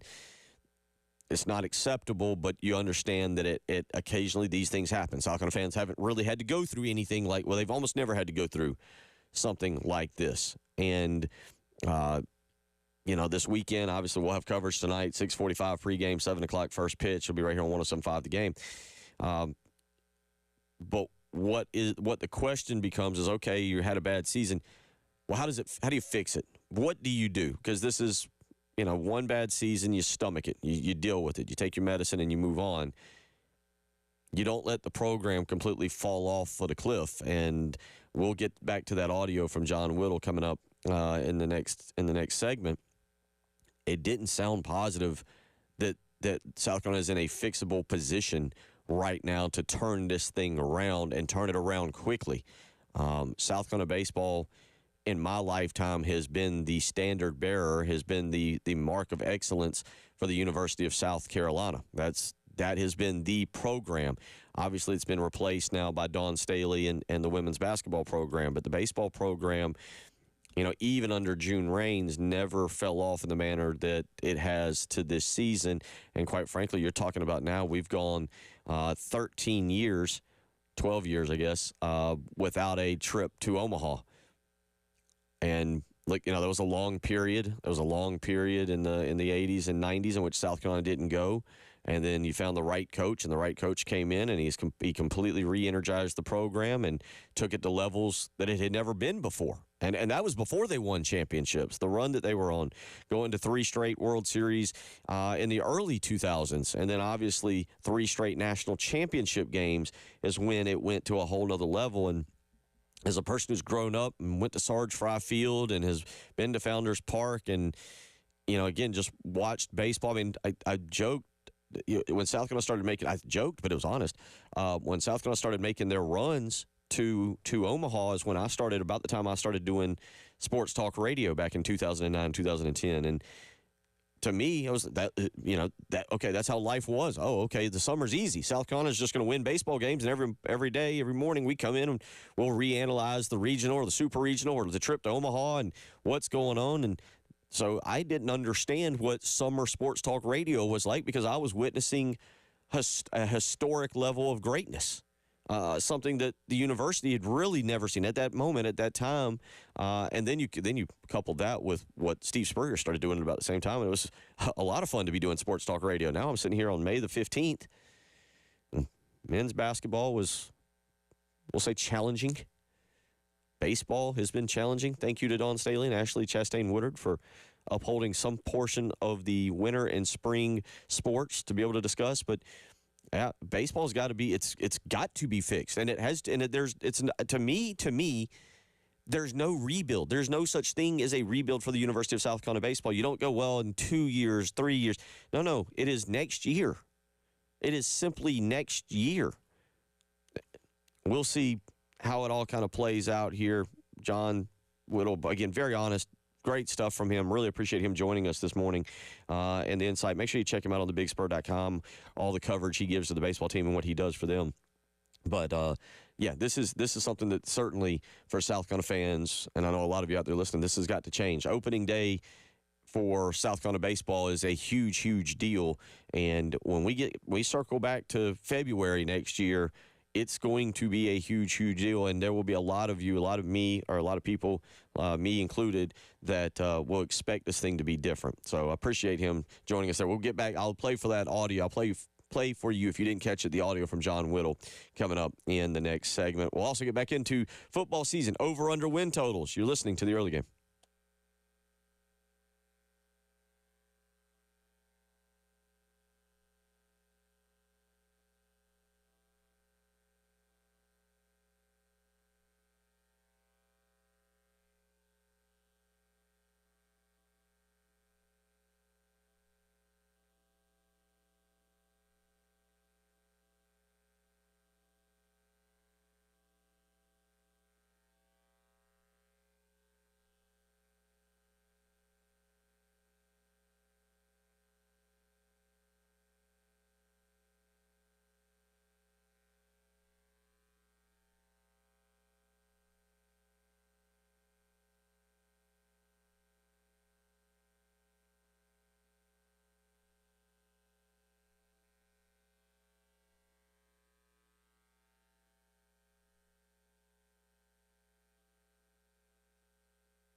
Highway 1 at Forest Drive, there is a report of an accident. Also, Highway 6 near I-20. I-20 westbound at Clemson Road, and Highway 321 at I-20. So a few things to be mindful of as you're making your way around this morning. 89, that'll be our high today, so we'll enjoy that. Breezy conditions as well. Tomorrow, 92. Saturday, it should be about 90. Sunday, 87. So we will stay in the upper 80s, low 90s for several days. So we welcome that. A little taste of summer out there. Right now, 67 on 107.5 The Game.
8 a.m. as we roll along here on your Thursday morning. I hope you're doing well. They are off and running up at the PGA Championship. Hour in. We don't have a winner yet, if you're wondering. 4 days of action, but they are off and running. And so far, Luke Donald and Ryan Fox and Alex Noren and Max McGreevy are all 1 under. That's right, 4 of them. And then there's a whole bunch of people at even par, and then you just have to scroll down. Martin Keimer is +2 through 4. Brooks Koepka has bogeyed hole number 1 as well. So got a lot going on this morning as we get you up and get you going. We've been talking about our most important thing of the day. Yesterday, Circa Sports and FanDuel put out their over-under season total victories. And South Carolina checks in at 7.5. 803-404-61. How do you feel about that? Yes? Good? Okay? Happy? No? Not so much. How exactly do you weigh in on that? 803-404-6100. I thought it was a compliment. I thought that 7.5 is a good number. No team in the SEC ended up with an over-under predicted win total of more than 9.5. Georgia and Texas both checked in with 9.5 there as far as over-under season total victories. Alabama also there at 9.5. So no team in the SEC with an over-under projected win total of more than 10. Thought that was interesting. LSU was at 8.5. Mississippi 8.5. Tennessee 8.5. So if I was to kind of go down those top 6 right now, I'd take the under on I'll take the under on Alabama. I'll take the over on Georgia. I'll take the over on Texas. I think I do like LSU. I think I'll take the over on LSU. I'll take the under on Mississippi and Tennessee. That's kind of the direction I would go. I guess I'll need to come back and write these down and save them for later reference. But South Carolina at 7.5. And as I said earlier, I think this is and I think Jen made a great point, and I think this is where Shane Beamer has taken the program. And maybe the theme of today is expectations, because we just talked with John Whittle in the previous hour about next season for baseball and the expectations and so forth and so on. But football, I think Jen hit the nail on the head earlier when she said that we would take 8-4 next year, but it wouldn't be one of those things where everybody would be all fired up. We'd acknowledge it's a good season, especially if they beat Clemson. We'd acknowledge it's a good season. But 7-5 would be considered a disappointment. Yeah, at this point, you can't go under 8 for a win. And, credit to Beamer and his staff, because obviously what they have done and what they have built, that's made us raise that bar.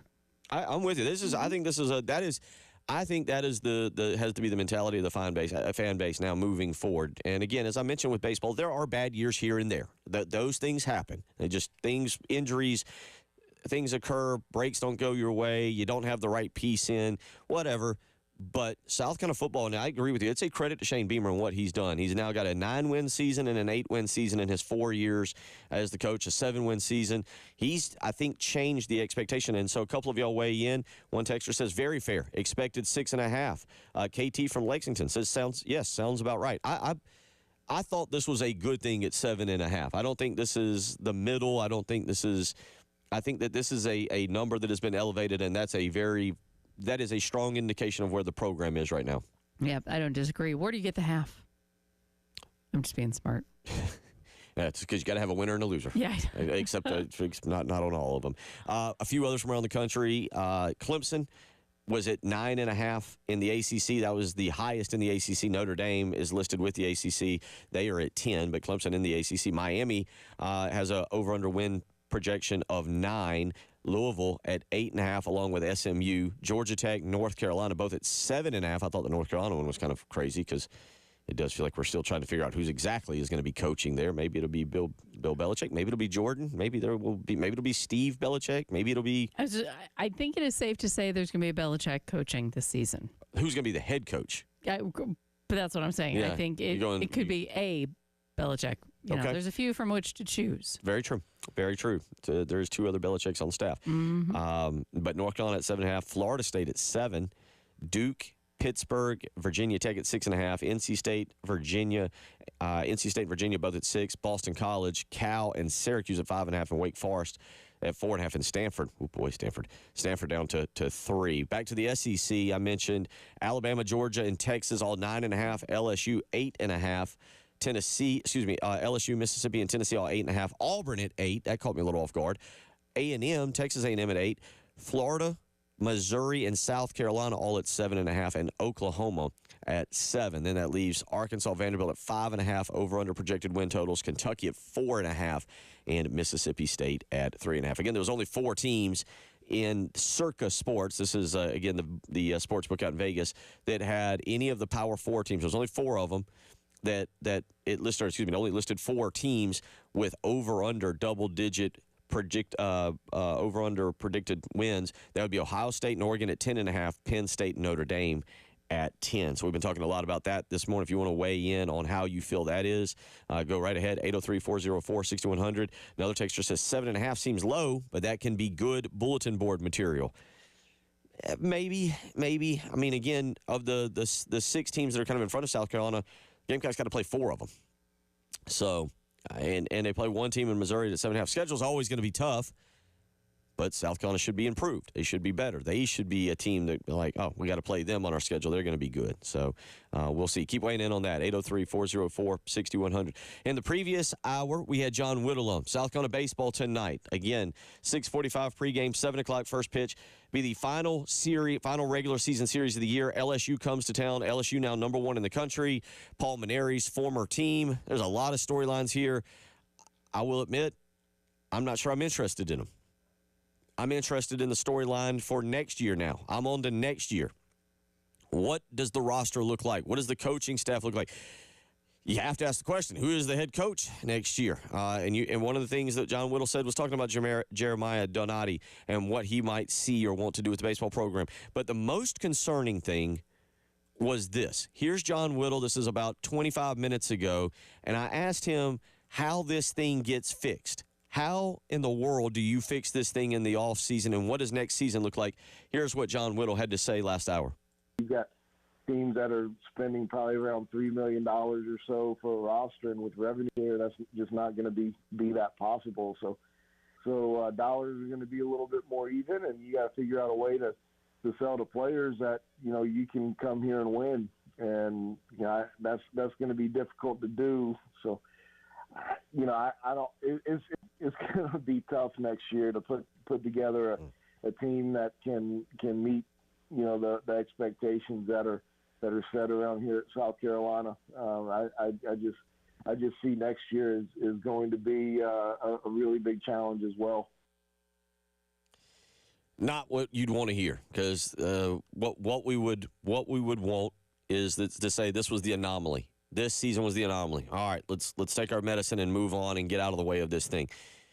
That doesn't seem to be what John Whittle's saying. Now, we got a long way to go. We got to finish this season. We got to get through the SEC tournament, however many games are played that, and then there are some serious discussions and decisions that have to be made regarding this baseball program as we wrap things up here with the final regular season games of the year over at Founders Park. And again, that'll be 6:45 tonight, 7 o'clock first pitch. And a reminder, go to our website, 1075thegame.com, and register for the Palmetto Citizens Federal Credit Union Grand Slam giveaway. If a Gamecock batter, keyword there, Gamecock batter, hits a Grand Slam, you could win all the cash in the pot. And right now, that pot has $550 in it. So go to 1075thegame.com, get registered. The Palmetto Citizens Federal Credit Union Grand Slam giveaway. You can get registered, and if a Gamecock batter hits a Grand Slam, you win all the money in the pot.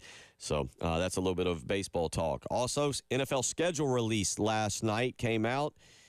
And boy, oh boy, did people want to feel sad and bad for the Dallas Cowboys. But I got to admit, never been a Cowboys fan, could care less. A lot of people talking about them. Some of the key games that are coming up, it'll be a Super Bowl rematch in Week 2 in Kansas City. It'll be a late afternoon game on Fox. The Kansas City Chiefs and the Philadelphia Eagles will take on each other. Week 1 games, if you're interested, Josh Allen and the Buffalo Bills go and visit Lamar Jackson and the Baltimore Ravens in Sunday Night Football, so that'll be a pretty good one. Aaron Rodgers, if he signs with Pittsburgh, would face the New York Jets. Now, Preston Thorne has already said he's holding out, deciding on who his team for the 2025 season is. But should Aaron Rodgers sign with the Pittsburgh Steelers, the Steelers will visit the New York Jets in Week 1. Pete Carroll has returned to the sidelines as head coach of the Raiders. He will head over to New England to take on the New England Patriots and Mike Vrabel in the opening weekend. Travis Hunter will welcome the Travis Hunter, Trevor Lawrence, all of the Jacksonville Jaguars, not just Travis Hunter, will welcome the Carolina Panthers to Jacksonville on Week 1. Cam Ward, the number 1 pick in the NFL draft, if he is indeed the starting quarterback for the Titans, he will open up in Denver against the Broncos. So those are just a couple highlights from the schedule release yesterday for the NFL. Also last night you had playoffs, both NBA and NHL. NBA playoffs saw Boston knock off the Knicks 127-102. That is now a 3-2 series. Knicks still in the lead. Minnesota eliminated Golden State last night. Minnesota now awaits the winner of Oklahoma City and Denver. Minnesota with Anthony Edwards, back-to-back Western Conference Finals for them. And then in hockey last night, the Florida Panthers demolished the Toronto Maple Leafs 6-1. And in the late game, Edmonton knocked out Vegas. Not only beat them 1-0, but eliminated them from the playoffs. Tonight, we got Carolina Hurricanes. Very excited about that. They'll take on the Washington Capitals. Hopefully tomorrow we'll be celebrating a season-clinching victory, or a series-clinching victory. 803-404-6100 will come back, get back into a little bit of football discussion, and get ready. Josh Harris of Darlington Raceway set to join us in about 20 minutes. You're listening to the early game.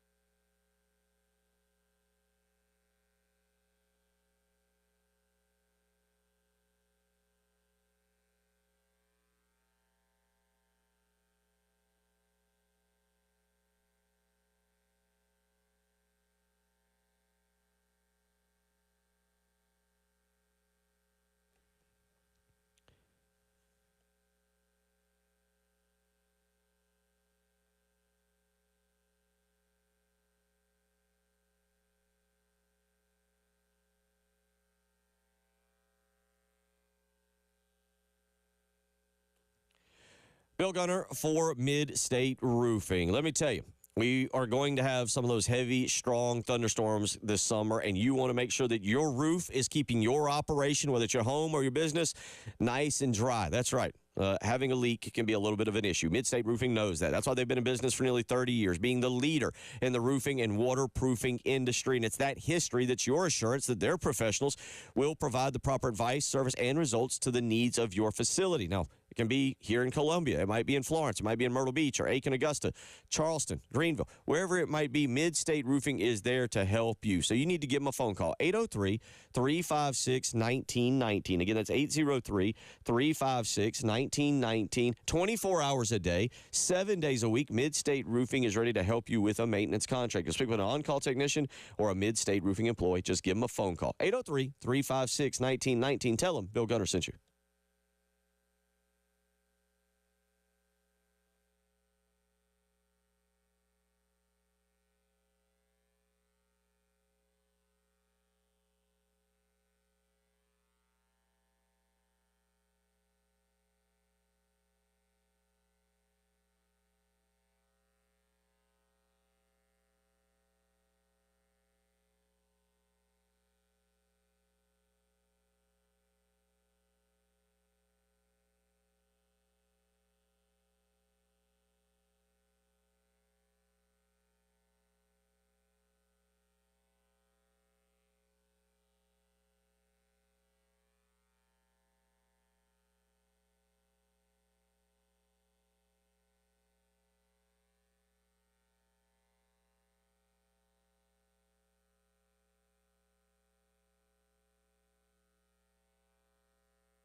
We have a report of an accident at Clemson Road at Percival, also Highway 1 there at Forest Drive, Highway 6 near I-20, Park Street near Hampton in downtown Columbia, and Highway 321 at I-20. That's your list of accidents. 89 for the high today, a little bit breezy. 92 tomorrow, 90 for your Saturday. It's gotten up to 70 right now at 107.5 The Game.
Eight zero 404-6100, how you can weigh in if you want to do so.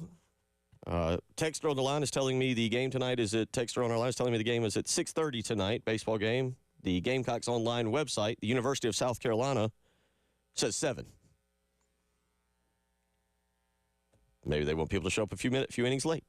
I don't know. But the actual university website says 7 o'clock tonight. So that's what we're going by, what the university says. 803-404-6100, how you can weigh in if you want to do so. Shane Beamer talked earlier this week. One of the things that I've gone over the over-unders for South Carolina, the win total, 7.5 for the football season.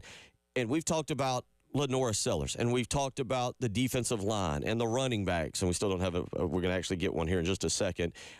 We don't have another good update on Rasul Faison, but one of the things that has not been discussed a whole lot is special teams. And Jen, let's hear a little bit of special teams discussion. This is Shane Beamer talking in particular earlier this week about kick returners and who they're looking at to fill those spots. It's two positions that are really, wide open. We've got a guy in Jalen Kilgore that's gone back there and returned punts. So he's kind of the security blanket that you've got a guy that's done it in games. But then there's some young guys that have exciting potential back there. It's just a matter of they haven't done it in the game for sure. So, it's you name a freshman receiver, there's a pretty good chance they've gone back there and they've caught punts. Nick Harbor's been back there catching kickoffs. Jaquel Holman's a guy that we talked about at the end of spring practice as a guy that can go back there and return kicks.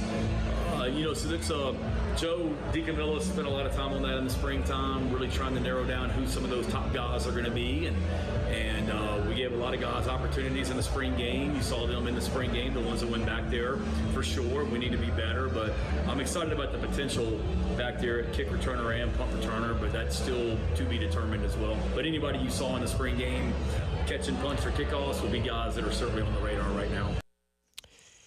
That is one obvious position that South Carolina is going to have to work on, and you need somebody back there who can be a little dynamic. Now, he mentioned the name that kind of caught my attention is Jaquel Holloman, one of the freshmen that came in that is was a South Carolina State track phenom and just really, really fast. Obviously, he's got to be able to catch the ball, too, and then not fumble. But he's one of the freshmen that got brought up, and here is Shane Beamer talking a little more about other freshmen who could end up seeing playing time. I think you look at the wide receiver position, and naturally, just because of the depth that you want to have at that position, we don't want to go into a game and just play these three receivers every snap. I mean, we want to be able to rotate guys and be 6 deep, if you will, where you're playing at least 2 guys on the out, or 2 guys X, Z, F, if you think of it that way, in the slot on the outside, being able to have 2 guys at each position. So we'd like to have a depth of about 6 guys at least that we rotate in there. If we have more, that's even better. So if you say, okay, you're going to try and play 6 receivers, naturally you look at those freshman receivers. there's going to be a handful of them, if not all of them, that are going to play a lot.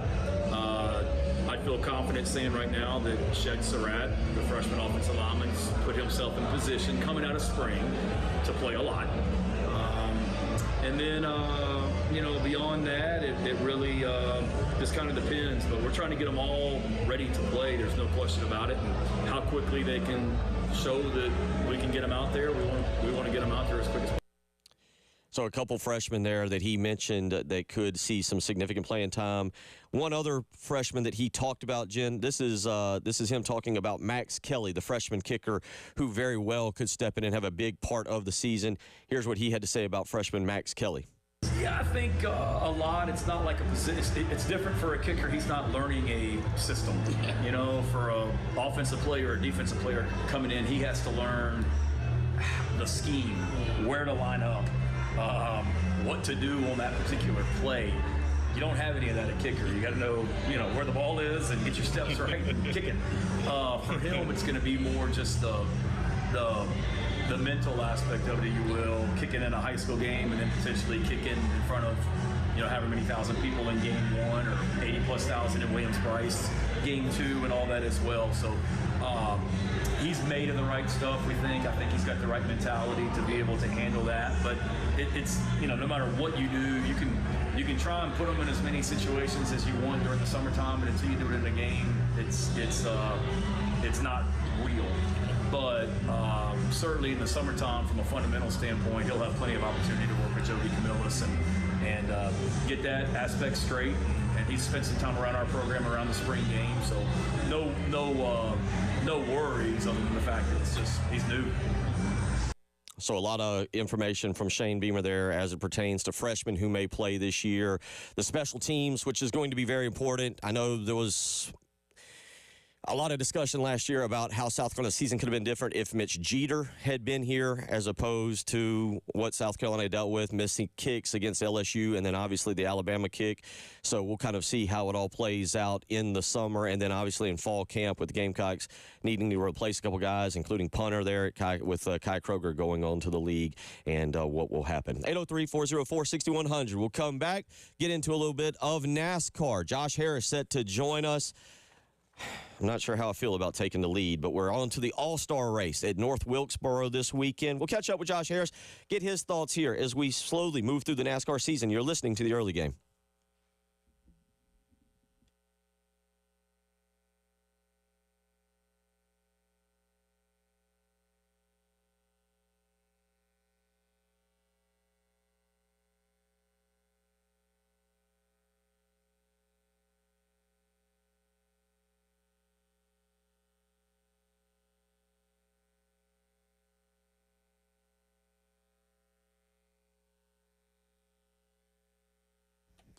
They do say that perfection is a journey, and our journey led us to Carolina Stone Craftsman just outside Columbia in shape, and had some countertops that we needed because we'd replace some cabinetry. And those countertops, we weren't exactly 100% sure what we wanted for those bathrooms, but we went to Carolina Stone Craftsman, and they were very helpful in the education process and really helped us make a decision, and a decision we were still thrilled with in each of those bathrooms. There was so much to choose from, and again, they were so very helpful. Their showroom is amazing, and they have an incredible outdoor showroom as well with all the different things they can do for hardscapes and outdoor kitchens and such. But every step of the process was great. I encourage you that if you need countertops for your kitchen or bath, reach out to Carolina Stone Craftsman. Tell them Jen Jensen sent you. They are family-owned and operated. Carolina Stone Craftsman, just beyond Columbia and Chapin, and I can assure you they are beyond your expectations. You can check them out online. Visit them at carolinastonecraftsman.com.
Clemson Road at Percival Road, still working that earlier tie-up, as well as Highway 1 at Taylor Street. Highway 6 near I-20, I-26 eastbound at St. Andrews Road. Also, you'll find a tie-up I-77 southbound at Farrow Road. Park Street near Hampton, downtown Columbia, and one more to let you know about, Highway 321 at I-20. But I'm telling you what, the forecast looking good. Starting to get a little taste of summer. 89 for the high today, 92 tomorrow, 90 for Saturday. Up to 70 right now. A little bit of a breeze on 107.5 The Game.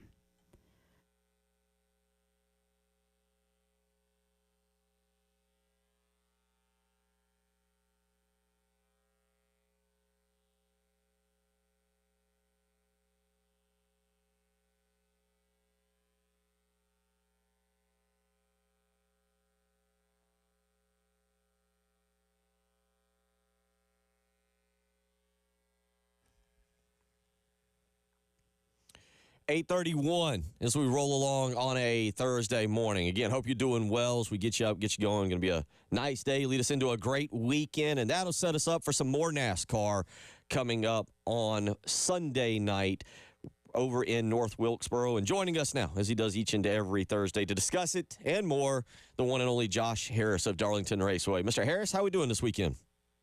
Doing good. It's a busy race weekend with NASCAR. You got Indy qualifying, Indy 500. You got PGA Championship up the road in Charlotte. So looks to be a good sports weekend. Well, number one, let's just check in. How did you do on Mother's Day? Did you make everybody happy?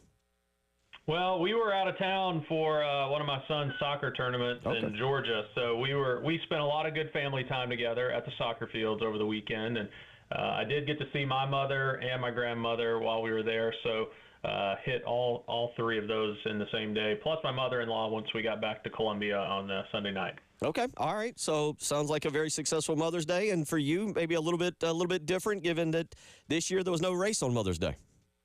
No race on Mother's Day, so enjoyed the time together with family, and we certainly. We weren't home to watch the Kansas race, but I listened to it in the car on the drive back from Atlanta. Well, let's start with that. You and Jen, give us, Jen, I'll start with you. Your thoughts on the race there in Kansas, in which Kyle Larson, who I had taken, pulls out the victory, puts me 2 points ahead of Reggie. But we'll start with you, Jen. Kyle Larson with a good weekend. Yeah, he did have a good weekend, and he was obviously a favorite, but I don't know that we expected necessarily the domination by him. But, he put together a good race, and with everything he has going on right now, he just, I don't think anything seems to faze him at this point. When you look ahead at what his schedule is going to be, and we can talk about that here in a minute. He just continues to know what he's doing, and Hendrick puts together good cars for him week after week. Josh? Yeah, I think it's, they're certainly they have hit on something, especially around, I think, some of the mile-and-a-half tracks as an organization, and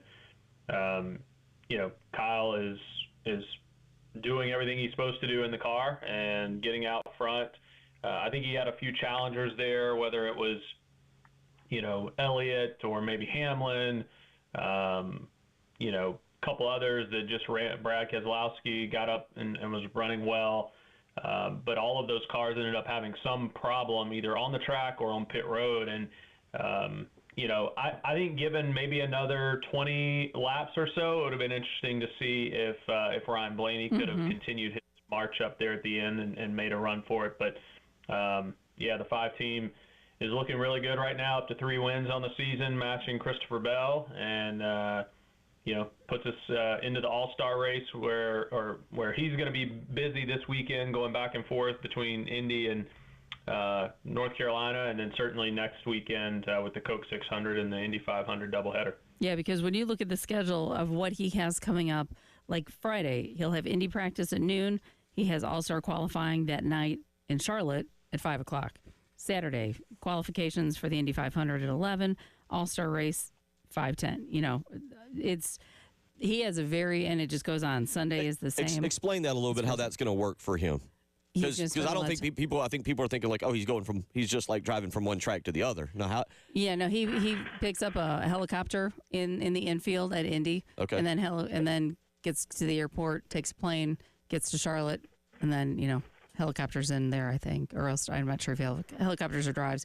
I would assume he flies into Concord, not not Charlotte itself, so that it's a little bit easier. They go to Concord. Okay, yep. So then he could just drive. Josh, your thoughts on that?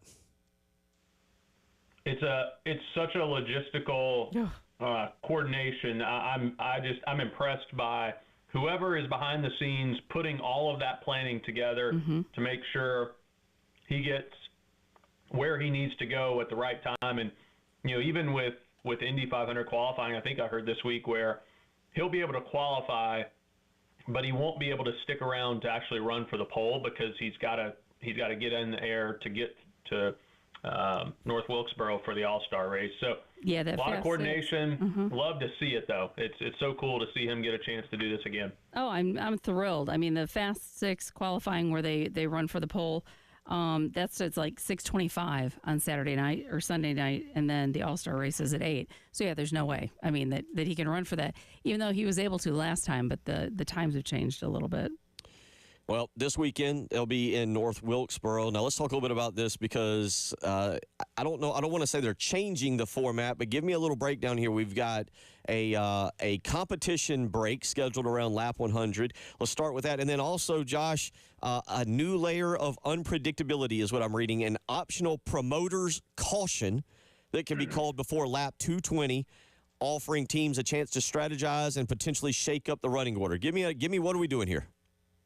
Well, I think at the end of the day, the idea with this is to give a chance that if there's not been a caution, the promoter, in this case, Speedway Motorsports, Marcus Smith and their group will get to choose when a caution comes out, and essentially we want to bunch the field back up, give everybody a chance to pit, and then see who can make kind of that last, dash to the finish and set up, hopefully, close competitive racing there at the end. So I think it's, again, in this format, it's an exhibition race. The idea is entertainment, having fun, and putting on a good show. And I think this adds a new element because you don't really know when it's going to come, other than it's got to be within, certain parameters of time. It can't be before, it can't be after lap 220 of the 250 lap race. So sometime before 30 laps to go, we'll see that, which adds a little bit of intrigue for the pit crews and the teams, as like you said, as they strategize how they want to approach that. Yeah, I think it's going to be actually very fun. Do you know how far ahead they'll give notice, or just literally it'll pop up like, caution, just like an accident, so nobody really is able to prepare? Yeah, I think it'll just be, all right, caution's out. I don't think they're going to give them a heads up, because if you give them a heads up even 2 laps, some of them will start diving on the pit road right then and try to, get ahead of the caution. So it'll certainly be, kind of in the moment. And it just makes you wonder, like, if anybody's dominating, which that's a little bit harder to do on this length or this size track, but if anybody's dominating, that might be a really good time to throw that caution and just, jumble it all up and bring everybody closer together. Are we under the assumption they will throw the caution to use to kind of make it? Is that what both of y'all are saying? It says optional. It says optional, as if I feel sure they will. Yeah, to kind of mess with people, but just throw a wrinkle into the. Both of y'all agree with that? I do. I think they'll use it. Okay, you keep that. In a few minutes, we're going to make picks. I think we're going to have to keep that in our mind. Looking so far at the last few weeks, and you talked about Kyle Larson. Josh, I'll start with you. Who else is kind of standing out? My guy, Denny Hamlin. Reggie takes him, and his car blows up. Last week, he finishes 36th, so he's not standing out right now. I think I can safely say, well, even if I get to him this week, I will not be taking him. But who has kind of stood out, some of the drivers that have really stood out to you over the last few weeks? Yeah, I mean, Hamlin certainly has been really hot and cold. He's either winning, running up front, and he's had fast cars. He's just not getting the finishes. But I think Ryan Blaney is showing that speed, just not getting all the way, securing that victory. So I think he's one that I've kept my eye on. Ross Chastain has actually been able to come from the back to the front.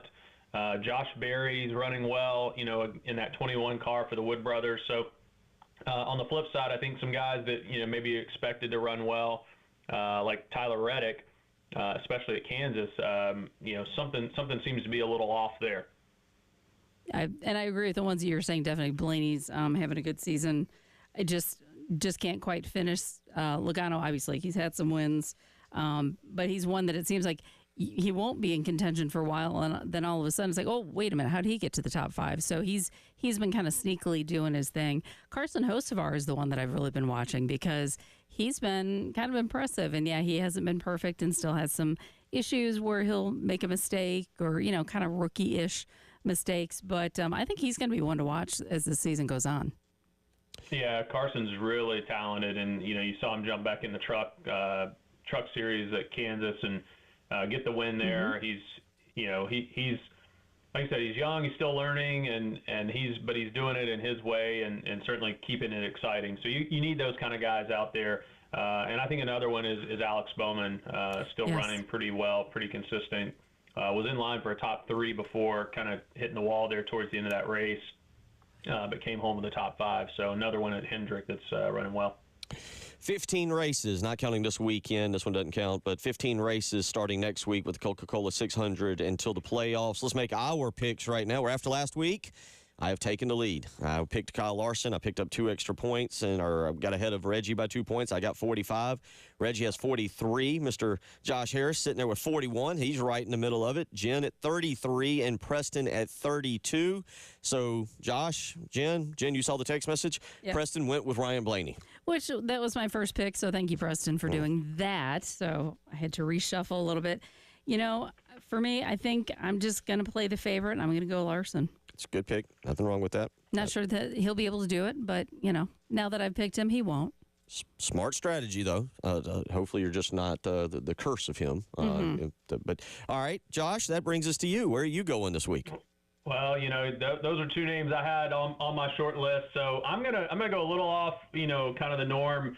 I'm going to go with Josh Berry. He's qualified for the All-Star race now with his win earlier this year, and he came up on the short tracks, and I think he's one you got to keep your eye on. That's a good pick. Okay, all right, I'm okay with that. Reggie, do we have Reggie's pick? Reggie, that would take him to Christopher Bell.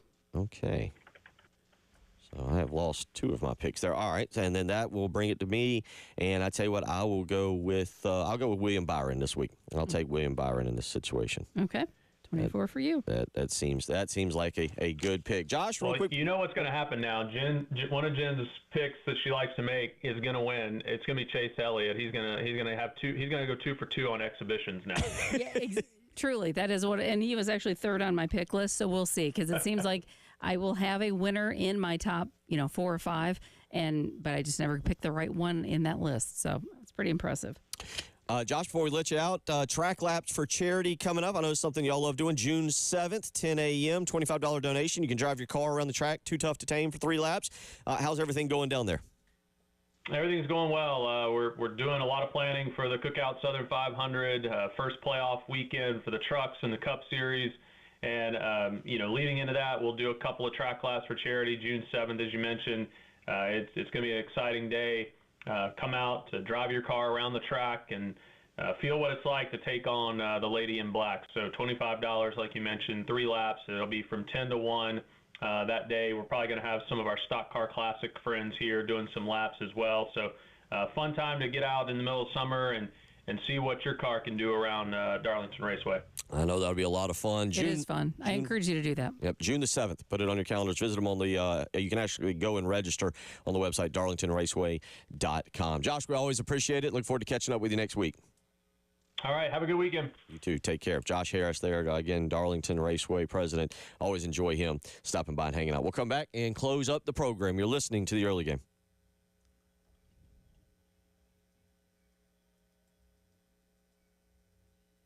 It should not be.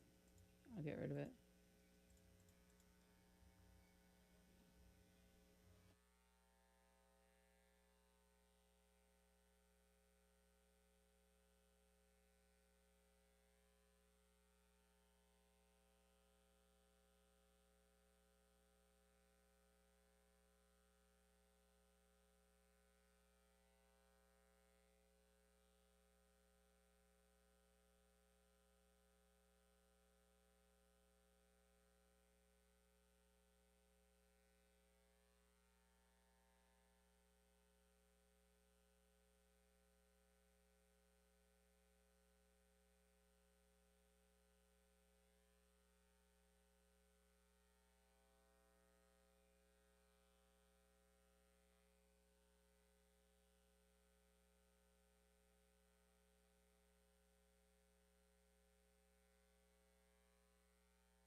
8:48 here as we wrap things up on a Thursday morning. Bill Gunner, Jen Jensen, thank you again to Josh Harris for joining us there from Darlington Raceway as we made our Corley Pool Solutions Checkered Flag Challenge picks. Again, Preston goes with Ryan Blaney. Jen takes Kyle Larson. Josh takes Josh Berry. Reggie goes with Christopher Bell, and I'll roll with William Byron. So we'll see how that works out at the race at North Wilkesboro on Sunday night. 803-404-6100. Let's get out to the phone lines. Ray wants to weigh in this morning. Ray, how you doing? What's on your mind?